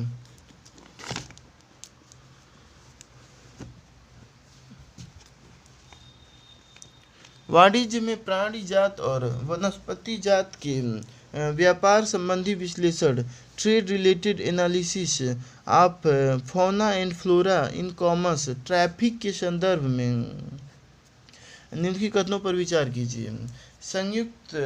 ट्रैफिक संयुक्त राष्ट्र पर्यावरण कार्यक्रम के अंतर्गत एक ब्यूरो है। ट्रैफिक का मिशन यह सुनिश्चित करना है कि वन पादपों और जंतुओं के व्यापार से प्रकृति के संरक्षण को खतरा न हो। तो दूसरा सही है, पहला गलत है। वाणिज्य में प्राणी जात और वनस्पति जात के व्यापार संबंधी विश्लेषण, ट्रैफिक एक गैर सरकारी संगठन है, एनजीओ है, जिसकी स्थापना वर्ष 1976 में की गई थी। WWF IUCN एक रणनीतिक गठबंधन है। प्रदूषण की समस्याओं का समाधान करने के संदर्भ में जैवोपचारण यानी कि बायो रेमिडिएशन तकनीक के कौन सा लाभ है? यह प्रकृति में विघटित होने वाली जैव निम्नीकरण प्रक्रिया का ही संवर्धन कर प्रदूषण को स्वच्छ करने की तकनीक है। कैडमियम और लेड जैसे भारी धातुओं से युक्त किसी भी संदूषक को सूक्ष्म जीवों के प्रयोग से जैवोपचारण द्वारा सहज ही और पूरी तरह उपचारित किया जा सकता है। जैवोपचारण के लिए विशेषतः अभिकल्पित सूक्ष्म जीवों को सृजित करने के लिए आनुवंशिक इंजीनियरिंग यानी जेनेटिक इंजीनियरिंग का उपयोग किया जा सकता है। नीचे दिए गए सी सही है, पहला और तीसरा सही है।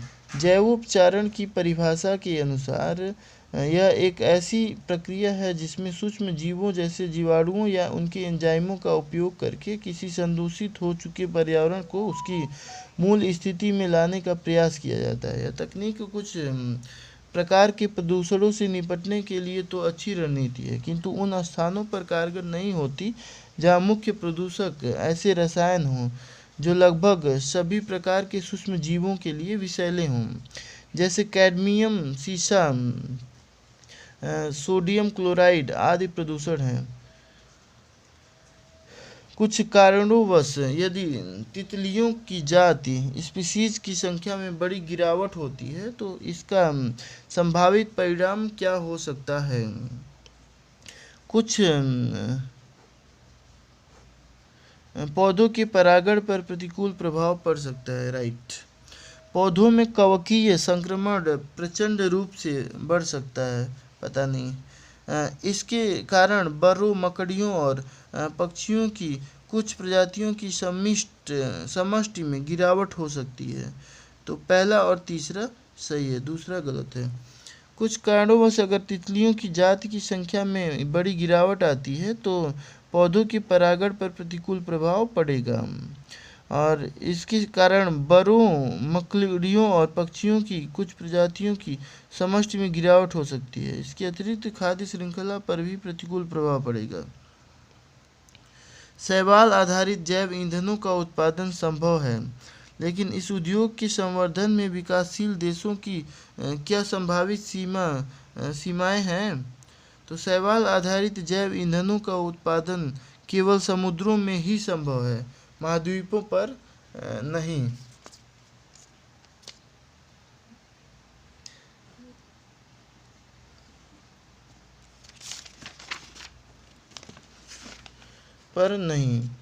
शैवाल आधारित जैव ईंधन उत्पादन का स्थापित करने और इंजीनियरिंग करने हेतु निर्माण पूरा होने तक उच्च स्तरीय विशेषज्ञता प्रौद्योगिकी की जरूरत होती है। आर्थिक रूप से व्यवहार्य उत्पादन के लिए बड़े पैमाने पर सुविधाओं की स्थापना की आवश्यकता होती है, जिससे परिस्थितियों एवं सामाजिक सरोकार उत्पन्न हो सकते हैं। केवल दूसरा और तीसरा सही है, क्योंकि शैवाल आधारित जैव ईंधनों का उत्पादन समुद्र के अलावा भूमि पर भी की जा सकती है। एक अनुमान के अनुसार 1 एकड़ में मक्का और गन्ने को लगाकर जितना जैव ईंधन तैयार किया जा सकता है, उतने ही इलाके में शैवाल को लगाने से 12 गुना अधिक शैवाल आधारित जैव ईंधन तैयार किया जा सकता है। किंतु ऐसा कर पाना न तो आसान होगा और न ही सस्ता। कार्बन डाइऑक्साइड के मानवोद्भजी उत्सर्जनों के कारण आसन्न भूमंडलीय तापन के न्यूनीकरण के संदर्भ में कार्बन प्रच्छादन हेतु निम्नलिखित में से कौन सा संभावित स्थान हो सकता है? परित्यक्त एवं गैर लाभकारी कोयला संस्तर, निःशेष तेल एवं गैस भंडार, भूमिगत गंभीर लवणीय शैल समूह। तो तीनों सही हैं। कार्बन डाइऑक्साइड के मानवोद्भवी उत्सर्जनों के कारण आसन्न भूमंडलीय तापन के न्यूनीकरण के संदर्भ में कार्बन प्रच्छादन हेतु परित्यक्त एवं गैर लाभकारी कोयला संस्तर, निःशेष तेल एवं गैस भंडारों तथा भूमिगत गंभीर लवणीय शैल समूह आदि संभावित स्थान हो सकते हैं। कार्बन प्रच्छादन संग्रहण का तात्पर्य कार्बन का पौधों, भूगर्भिक संरचनाओं एवं समुद्र में दीर्घकालीन संग्रहण से होता है। आवश्यकता डोमेस्टिक कंटेंट रिक्वायरमेंट पद का संबंध किससे है? हमारे देश में सौर शक्ति उत्पादन का विकास करने से। हमारे देश में विदेशी टीवी चैनलों को अनुज्ञप्ति प्रदान करने से। हमारे देश के खाद्य उत्पादों को अन्य देशों को निर्यात करने से। शिक्षा संस्थाओं को हमारे देश में अपने परिसर स्थापित करने से। घरेलू अंश आवश्यकता यानी DCR पद का संबंध हमारे देश और सौर शक्ति उत्पादन का विकास करने से है। बाद में सौर ऊर्जा क्षेत्र के उन्नयन हेतु 2010 में जवाहरलाल नेहरू राष्ट्रीय और सौर मिशन प्रारंभ किया गया। वन्यजीव सुरक्षा अधिनियम 1972 के अनुसार किसी व्यक्ति द्वारा विधि द्वारा किए गए कतिपय उपबंधों के अधीन होने के सिवाय निम्नलिखित में से कौन सा प्राणी शिकार नहीं किया जा सकता है? कौन सा प्राणी का शिकार नहीं किया जा सकता है? घड़ियाल, भारतीय जंगली गधा, जंगली भैंस।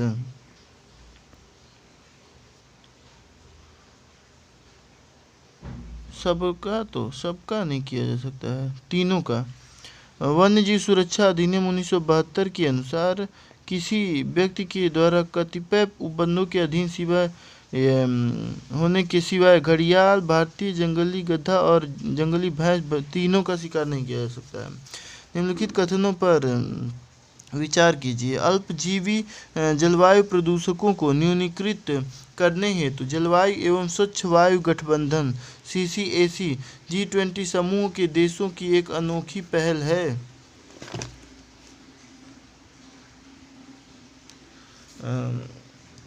CCAC मीथेन, काला कार्बन एवं हाइड्रोफ्लोरोकार्बनों पर केंद्रित करता है। केवल दूसरा सही है।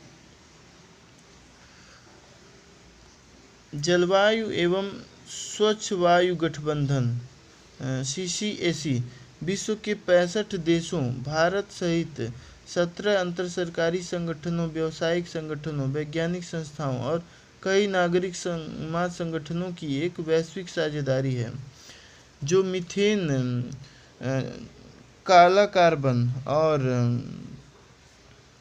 हाइड्रोफ्लोरोकार्बन पर मुख्यतः ध्यान केंद्रित करता है। उल्लेखनीय है कि इस पहल की शुरुआत संयुक्त राष्ट्र पर्यावरण कार्यक्रम तथा 6 देशों कनाडा, बांग्लादेश, स्वीडन, मैक्सिको, घाना आदि ने मिलकर की थी। भारत द्वारा चाबहार बंदरगाह विकसित करने का क्या महत्व है? अफ्रीकी देशों से भारत के व्यापार में अपार वृद्धि होगी। तेल उत्पादक अरब देशों से भारत के संबंध सुदृढ़ होंगे। अफगानिस्तान और मध्य एशिया में पहुंच के लिए भारत को पाकिस्तान पर निर्भर होना पड़ेगा। पाकिस्तान इराक और भारत के बीच गैस पाइपलाइन का संस्थापन सुकर बनाएगा और उसकी सुरक्षा करेगा। तो सी सही है।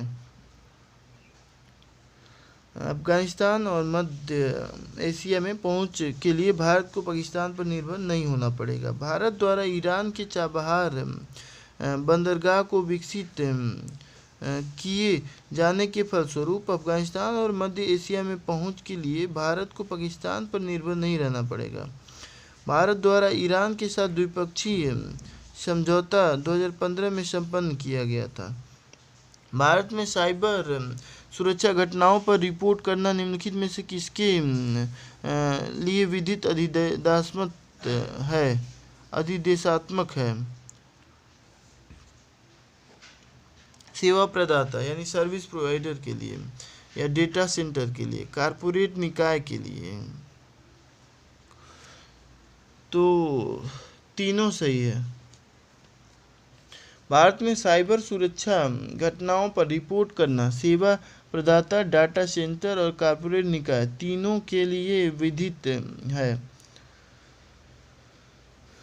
इसके लिए प्रावधान जो है सूचना प्रौद्योगिकी अधिनियम 2013 में किया गया है। राष्ट्रीय कौशल योग्यता फ्रेमवर्क NSQF के संदर्भ में निम्नलिखित कथनों में से कौन सा सही है? NSQF के अधीन शिक्षार्थी सक्षमता का प्रमाण पत्र केवल औपचारिक शिक्षा के माध्यम से ही प्राप्त कर सकता है। NSQF के क्रियान्वयन का एक प्रत्याशित परिणाम व्यावसायिक और सामान्य शिक्षा के मध्य संचरण है। तो केवल दूसरा सही है। राष्ट्रीय कौशल योग्यता फ्रेमवर्क एक राष्ट्रीय एकीकृत शिक्षा और योग्यता आधारित फ्रेमवर्क है जो व्यावसायिक शिक्षा, व्यावसायिक प्रशिक्षण, सामान्य और तकनीकी शिक्षा के रूप में समानांतर और शीर्षवत दोनों ही दिशाओं में अधिसंख्य मार्ग प्रदान करेगा। यह ज्ञान, कौशल और अभिरुचि के अनेक स्तरों के अनुसार योग्यताएं निर्धारित करता है जो प्रशिक्षणार्थी को औपचारिक व अनौपचारिक माध्यमों से अवश्य प्राप्त करना होता है। इसके क्रियान्वयन का एक प्रकाशित परिणाम व्यावसायिक और सामान्य शिक्षा के मध्य संचरण है। इस प्रकार प्रश्नगत कथन 2 सत्य है जबकि 1 असत्य है। नेशनल करियर सर्विस के संदर्भ में निम्नलिखित कथनों पर विचार कीजिए। नेशनल करियर सर्विस कार्मिक और प्रशिक्षण विभाग भारत सरकार का एक उपक्रम है। नेशनल करियर सर्विस को देश के अशिक्षित युवाओं के लिए रोजगार के अवसर के संवर्धन के लिए मिशन के रूप में प्रारंभ किया गया है।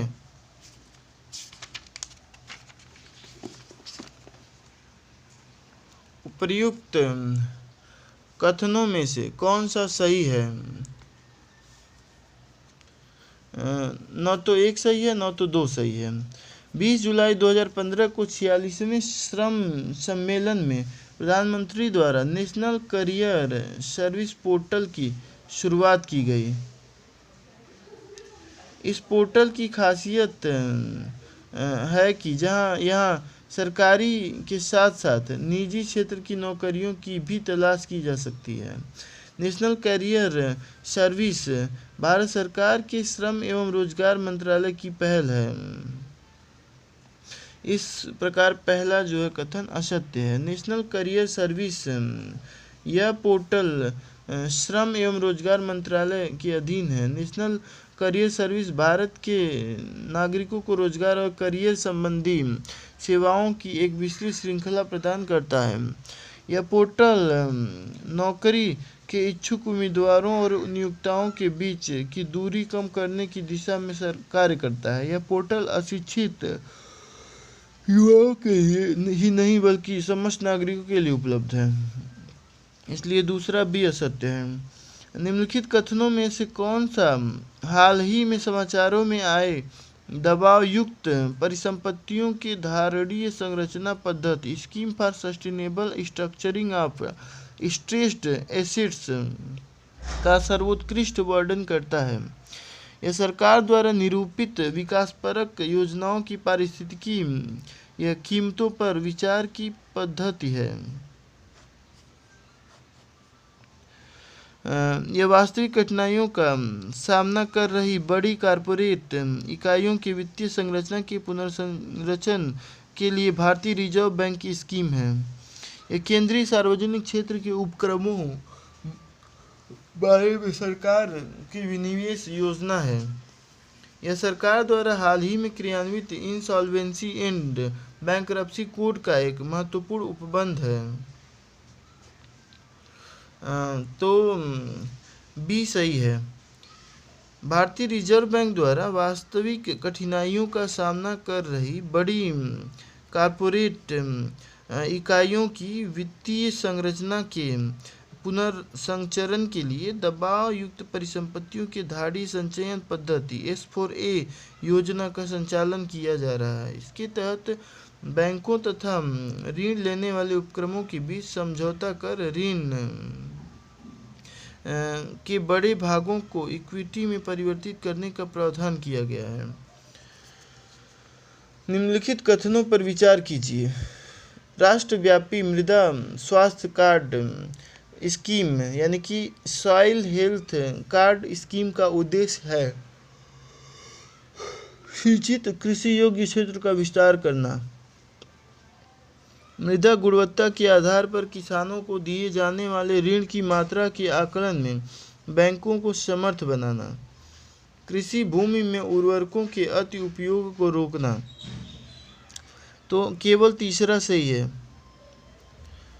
मृदा स्वास्थ्य कार्ड स्कीम का जो है मेन काम यही है, कृषि भूमि में उर्वरकों के अति उपयोग को रोकना। मृदा स्वास्थ्य कार्ड योजना भारत सरकार द्वारा 17 फरवरी 2015 में प्रारंभ की गई। इस योजना के तहत भारत सरकार द्वारा किसानों को एक मृदा स्वास्थ्य कार्ड जारी किया जाएगा, जिसमें मिट्टी के गुणों के बारे में विस्तृत जानकारी उपलब्ध कराई जाएगी, जैसे कि मिट्टी के प्रकार के बारे में, पोषक तत्व सामग्री, आवश्यक खाद आदि।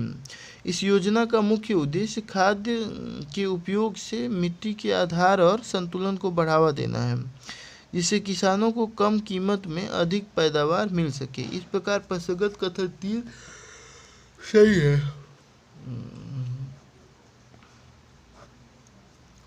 पूर्व अधिगम की मान्यता scheme recognition of prior learning scheme कभी कभी समाचारों में रहा, किस संदर्भ में है? निर्माण कार्य में लगे कर्मकारों के पारंपरिक मार्गों से अर्जित कौशल का प्रमाणन। दूरस्थ अधिगम कार्यक्रमों के लिए विश्वविद्यालयों में व्यक्तियों को पंजीकृत करना।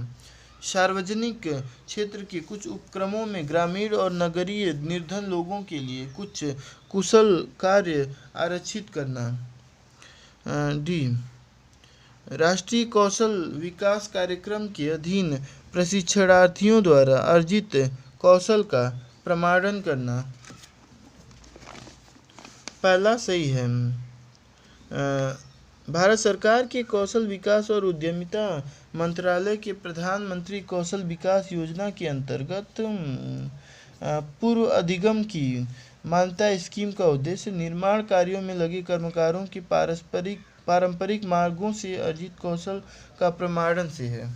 इस प्रकार पहला सत्य है।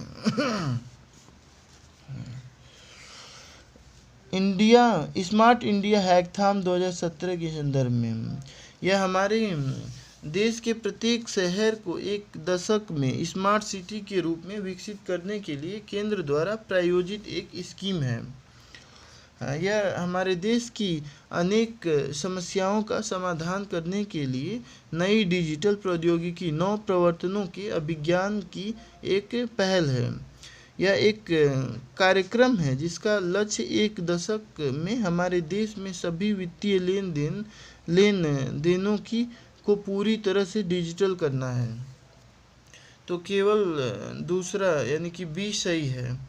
केवल 2 सत्य है, शेष असत्य हैं। स्मार्ट इंडिया हैकाथॉन 2017 36 घंटे की एक नॉन स्टॉप डिजिटल उत्पाद विकास प्रतियोगिता होगी, जिसके दौरान प्रौद्योगिकी के हजारों विद्यार्थी केंद्र सरकार के रेलवे मंत्रालय, विदेश मंत्रालय, रक्षा मंत्रालय, इसरो, पर्यटन मंत्रालय, परमाणु ऊर्जा विभाग सहित कुल 29 मंत्रालय विभागों द्वारा पोस्ट की गई विभिन्न समस्याओं के संबंध में अभिनव डिजिटल समाधान का निर्माण करेंगे। बेनामी संपत्ति लेन देन का निषेध अधिनियम 1988 के संदर्भ में निम्नलिखित कथनों पर विचार कीजिए। किसी संपत्ति का लेन देन बेनामी लेन देन नहीं समझा जाएगा यदि संपत्ति का मालिक उस लेन देन के बारे में अवगत नहीं है। बेनामी पाई गई संपत्तियां सरकार द्वारा जब्त किए जाने के लिए उत्तरदायी होंगी। यह अधिनियम जांच के लिए 3 प्राधिकारियों का उपबंध करता है, किंतु यह किसी अपीलीय क्रियाविधि का उपबंध नहीं करता है। निम्नलिखित कथनों में से कौन सा कथन सही है? तो दूसरा सही है कि वर्ष 2016 में संशोधित बेनामी संपत्ति लेन देन का निषेध अधिनियम 1988 में बेनामी पाई गई संपत्तियां सरकार द्वारा जब्त किए जाने का प्रावधान किया गया है। निम्नलिखित में से कौन से राष्ट्रीय पोषण मिशन यानी नेशनल न्यूट्रिशन मिशन के उद्देश्य हैं? गर्भवती महिलाओं तथा स्तनपान कराने वाली माताओं में कुपोषण से संबंधी जागरूकता उत्पन्न करना, छोटे बच्चों, किशोरियों तथा महिलाओं में रक्ताल्पता की घटना को कम करना, बाजरा, मोटा अनाज तथा अपरिष्कृत चावल के उपभोग को बढ़ाना, मुर्गी के अंडों के उपभोग को बढ़ाना। तो लगभग सब सही है, लेकिन पहला दूसरा ज़्यादा सही है। भारत सरकार के महिला एवं बाल विकास मंत्रालय द्वारा संचालित राष्ट्रीय पोषण मिशन का उद्देश्य गर्भवती महिलाओं तथा स्तनपान कराने वाली माताओं में कुपोषण से संबंधित जागरूकता उत्पन्न करना तथा छोटे बच्चों, किशोरियों तथा महिलाओं में रक्ताल्पता की घटना को कम करना है। निम्नलिखित कथनों पर विचार कीजिए। परमाणु सुरक्षा शिखर सम्मेलन संयुक्त राष्ट्र के तत्वाधान में आवधिक रूप से किए जाते हैं।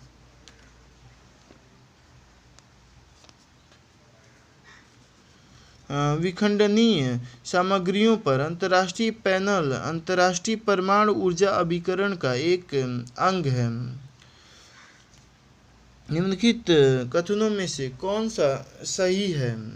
तो न तो 1 सही है न तो 2 सही है, क्योंकि परमाणु सुरक्षा शिखर सम्मेलन का संयुक्त राष्ट्र संघ से संबंध नहीं है, अपितु पूर्व अमेरिकी राष्ट्रपति बराक ओबामा की पहल पर इसका प्रथम सम्मेलन वर्ष 2010 में, चौथा सम्मेलन वर्ष 2016 में वाशिंगटन डीसी में आयोजित किया गया था।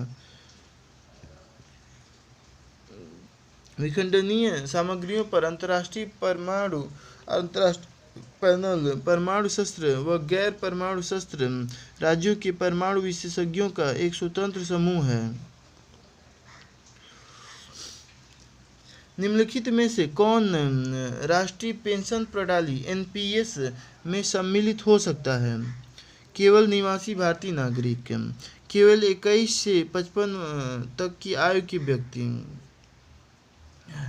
सभी कर्मचारी जो संबंधित राज्य सरकारों द्वारा अधिसूचना किए जाने की तारीख के पश्चात सेवा में आए हैं, या सशस्त्र बलों समेत केंद्र सरकार के सभी कर्मचारी 1 अप्रैल 2004 को या उसके बाद सेवाओं में आए हैं। तो सी सही है। एनपीएस के तहत सम्मिलित हैं। भारत सरकार द्वारा 1 जनवरी 2014 को प्रारंभ की गई राष्ट्रीय पेंशन प्रणाली में राज्य सरकारों के सभी कर्मचारी जो संबंधित राज्य सरकारों द्वारा अधिसूचित किए जाने की तारीख के पश्चात सेवा में आए हैं तथा सशस्त्र बलों को छोड़कर केंद्र सरकार के वे कर्मचारी 1 जनवरी 2004 अथवा उसके बाद सेवा में कार्यरत हैं शामिल हो सकते हैं।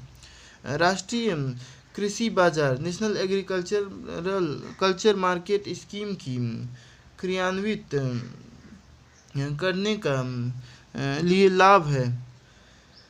यह कृषि वस्तुओं के लिए सर्व भारतीय इलेक्ट्रॉनिक व्यापार पोर्टल है। पता नहीं, यह कृषकों के लिए राष्ट्रव्यापी बाजार सुलभ कराता है जिसमें उनके उत्पाद की गुणवत्ता के अनुरूप कीमत मिलती है। ज़्यादा चांस दोनों सही है।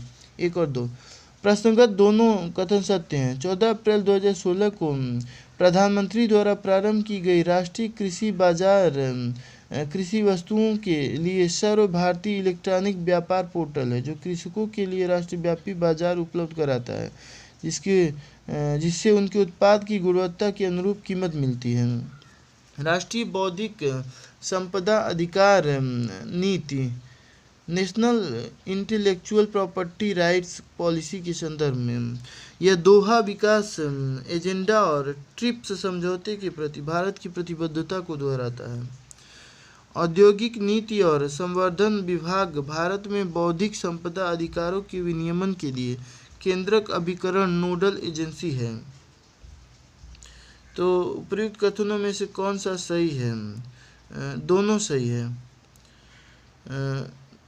2016 को भारत सरकार द्वारा अनुमोदित राष्ट्रीय बौद्धिक संपदा अधिकार नीति दोहा विकास एजेंडा और ट्रिप्स समझौते के प्रति भारत की प्रतिबद्धता को दर्शाता है। उल्लेखनीय है कि औद्योगिक नीति और संवर्धन विकास भारत में बौद्धिक संपदा अधिकारों के विनियमन के लिए एक नोडल एजेंसी है।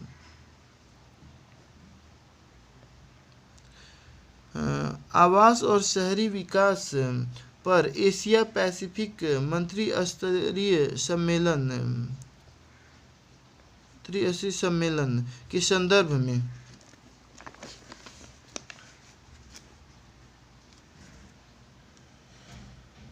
प्रथम APMCHUD भारत में 2006 में संपन्न हुआ जिसका विषय उभरते शहरी रूप नीति प्रतिक्रियाएं और शासन संरचना था। भारत सभी वार्षिक मंत्री स्तरीय सम्मेलनों की मेजबानी ADB एपेक और आसियान की सहभागिता से करता है। न तो एक सही है न तो दो सही है क्योंकि प्रथम आवास एवं शहरी विकास पर एशिया पैसिफिक मंत्री स्तरीय सम्मेलन वर्ष 2006 में नई दिल्ली में संपन्न हुआ था और इसका मुख्य विषय वर्ष 2020 तक एशिया पैसिफिक में सतत शहरीकरण हेतु एक दृष्टि था, जबकि नई दिल्ली में दिसंबर 2016 में संपन्न छठे सम्मेलन का मुख्य विषय उभरते शहरी रूप नीति प्रतिक्रियाएं और शासन संरचना था। निम्नलिखित युग्मों पर विचार कीजिए। चलिया साहिब उत्सव सिंधियों का, नंदा राज जात यात्रा गोंडों का, वारी वरकारी संथालों का। तो कौन सा सही सुमेलित है?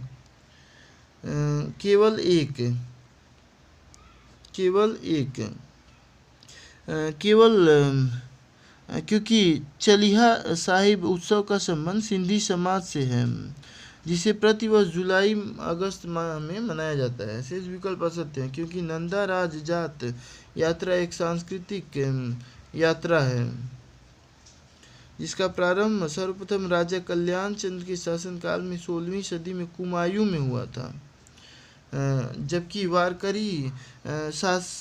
वारी वरकरी का आयोजन आषाढ़ माह की शुक्ल एकादशी में होता है जिसे वैष्णव जनों का कुंभ कहा जाता है। निम्नलिखित में से कौन विश्व के देशों के लिए सार्वभौम लैंगिक अंतराल सूचकांक ग्लोबल जेंडर गैप इंडेक्स का श्रेणीकरण प्रदान करता है? विश्व आर्थिक मंच। मुझे तो यही सही लग रहा है, सही है यही। वर्ष 2006 में 6 से विश्व आर्थिक मंच द्वारा विश्व के देशों के लिए सार्वभौमिक लैंगिक अंतराल सूचकांक ग्लोबल जेंडर गैप इंडेक्स जारी किया जाता है। यह मुख्यतः लैंगिक समानता को मापने का सूचकांक है, जिसके द्वारा लैंगिक असमानता को समाप्त करना है। इसके अंतर्गत शिक्षा, स्वास्थ्य तथा सुरक्षा को प्राथमिकता दी गई है। मणिपुरी संकीर्तन के संदर्भ में निम्नलिखित कथनों पर विचार कीजिए। यह गीत और नृत्य का प्रदर्शन है। केवल करताल यानी सिंबल ही वह एकमात्र वाद्य यंत्र है जो इस प्रदर्शन में प्रयुक्त होता है। यह भगवान कृष्ण के जीवन और लीलाओं को वर्णित करने के लिए प्रदर्शित किया जाता है। केवल बी सही है, बी यानी कि पहला और तीसरा। मणिपुरी संकीर्तन में दो मृदंग वादक, लगभग 10 गायक तथा नर्तक कृष्ण की जीवन लीलाओं का मंचन करते हैं, जबकि केवल करताल सिंबल नामक वाद्य यंत्र का प्रयोग नूपा नृत्य में किया जाता है। निम्नलिखित कथनों पर विचार कीजिए। मोटर वाहनों के टायरों और ट्यूबों के लिए भारतीय मानक ब्यूरो BIS का मानक चिन्ह अनिवार्य है। एगमार्क खाद्य एवं कृषि संगठन FAO द्वारा जारी एक गुणवत्ता प्रमाणन चिन्ह है, तो केवल पहला सही है, दूसरा गलत है। क्योंकि कृषि पदार्थों के प्रमाणीकरण हेतु एगमार्क भारत सरकार के विपणन एवं निरीक्षक निदेशालय द्वारा वर्ष 1935 में स्थापित जारी किया जाता है। जनवरी 1947 में स्थापित भारतीय मानक संस्था ISI को नवीनीकृत कर 1 अप्रैल 1987 को भारतीय मानक ब्यूरो कर दिया गया। भारतीय गुणवत्ता परिषद QCI के संदर्भ में निम्नलिखित कथनों पर विचार कीजिए। QCI का गठन भारत सरकार तथा भारतीय उद्योग द्वारा संयुक्त रूप से किया गया था। QCI के अध्यक्ष की नियुक्ति उद्योग द्वारा सरकार को की गई संस्तुतियों पर प्रधानमंत्री द्वारा की जाती है, तो पहला और दूसरा दोनों सही है। भारतीय गुणवत्ता परिषद यानी कि QCI का गठन भारत सरकार द्वारा भारतीय उद्योग द्वारा संयुक्त रूप से किया गया था 1997 में। इसके अध्यक्ष की नियुक्ति उद्योग द्वारा सरकार को की गई संस्तुतियों पर प्रधानमंत्री द्वारा की जाती है। इस प्रकार दोनों कथन सत्य हैं। एकीकृत भुगतान अंतरा पृष्ठ यूनिफाइड पेमेंट्स इंटरफेस UPI को कार्यान्वित करने से निम्नलिखित में से किसके होने की सर्वाधिक संभाव्यता है? ऑनलाइन भुगतानों के लिए मोबाइल वॉलेट आवश्यक नहीं होंगे, तो गलत है। लगभग 2 दशकों में पूरी तरह भौतिक मुद्रा का स्थान डिजिटल मुद्रा ले लेगी, एकदम सही। FDI अंतर्वाह में भारी वृद्धि होगी, पहला ही केवल सही है। ऑनलाइन भुगतानों के लिए मोबाइल वॉलेट आवश्यक नहीं होगी, अच्छा सबसे अधिक यही संभावना है। एकीकृत भुगतान अंतरा पृष्ठ यानी कि UPI एक त्वरित भुगतान प्रणाली है जिसमें ऑनलाइन भुगतानों के लिए मोबाइल वॉलेट आवश्यक नहीं होंगे। इस प्रणाली में इसे बैंक खाते से लिंक करने के बाद वॉलेट की तरह टॉपअप किए बिना निर्बाध भुगतान किया जा सकता है, इसलिए पहला ही सही है।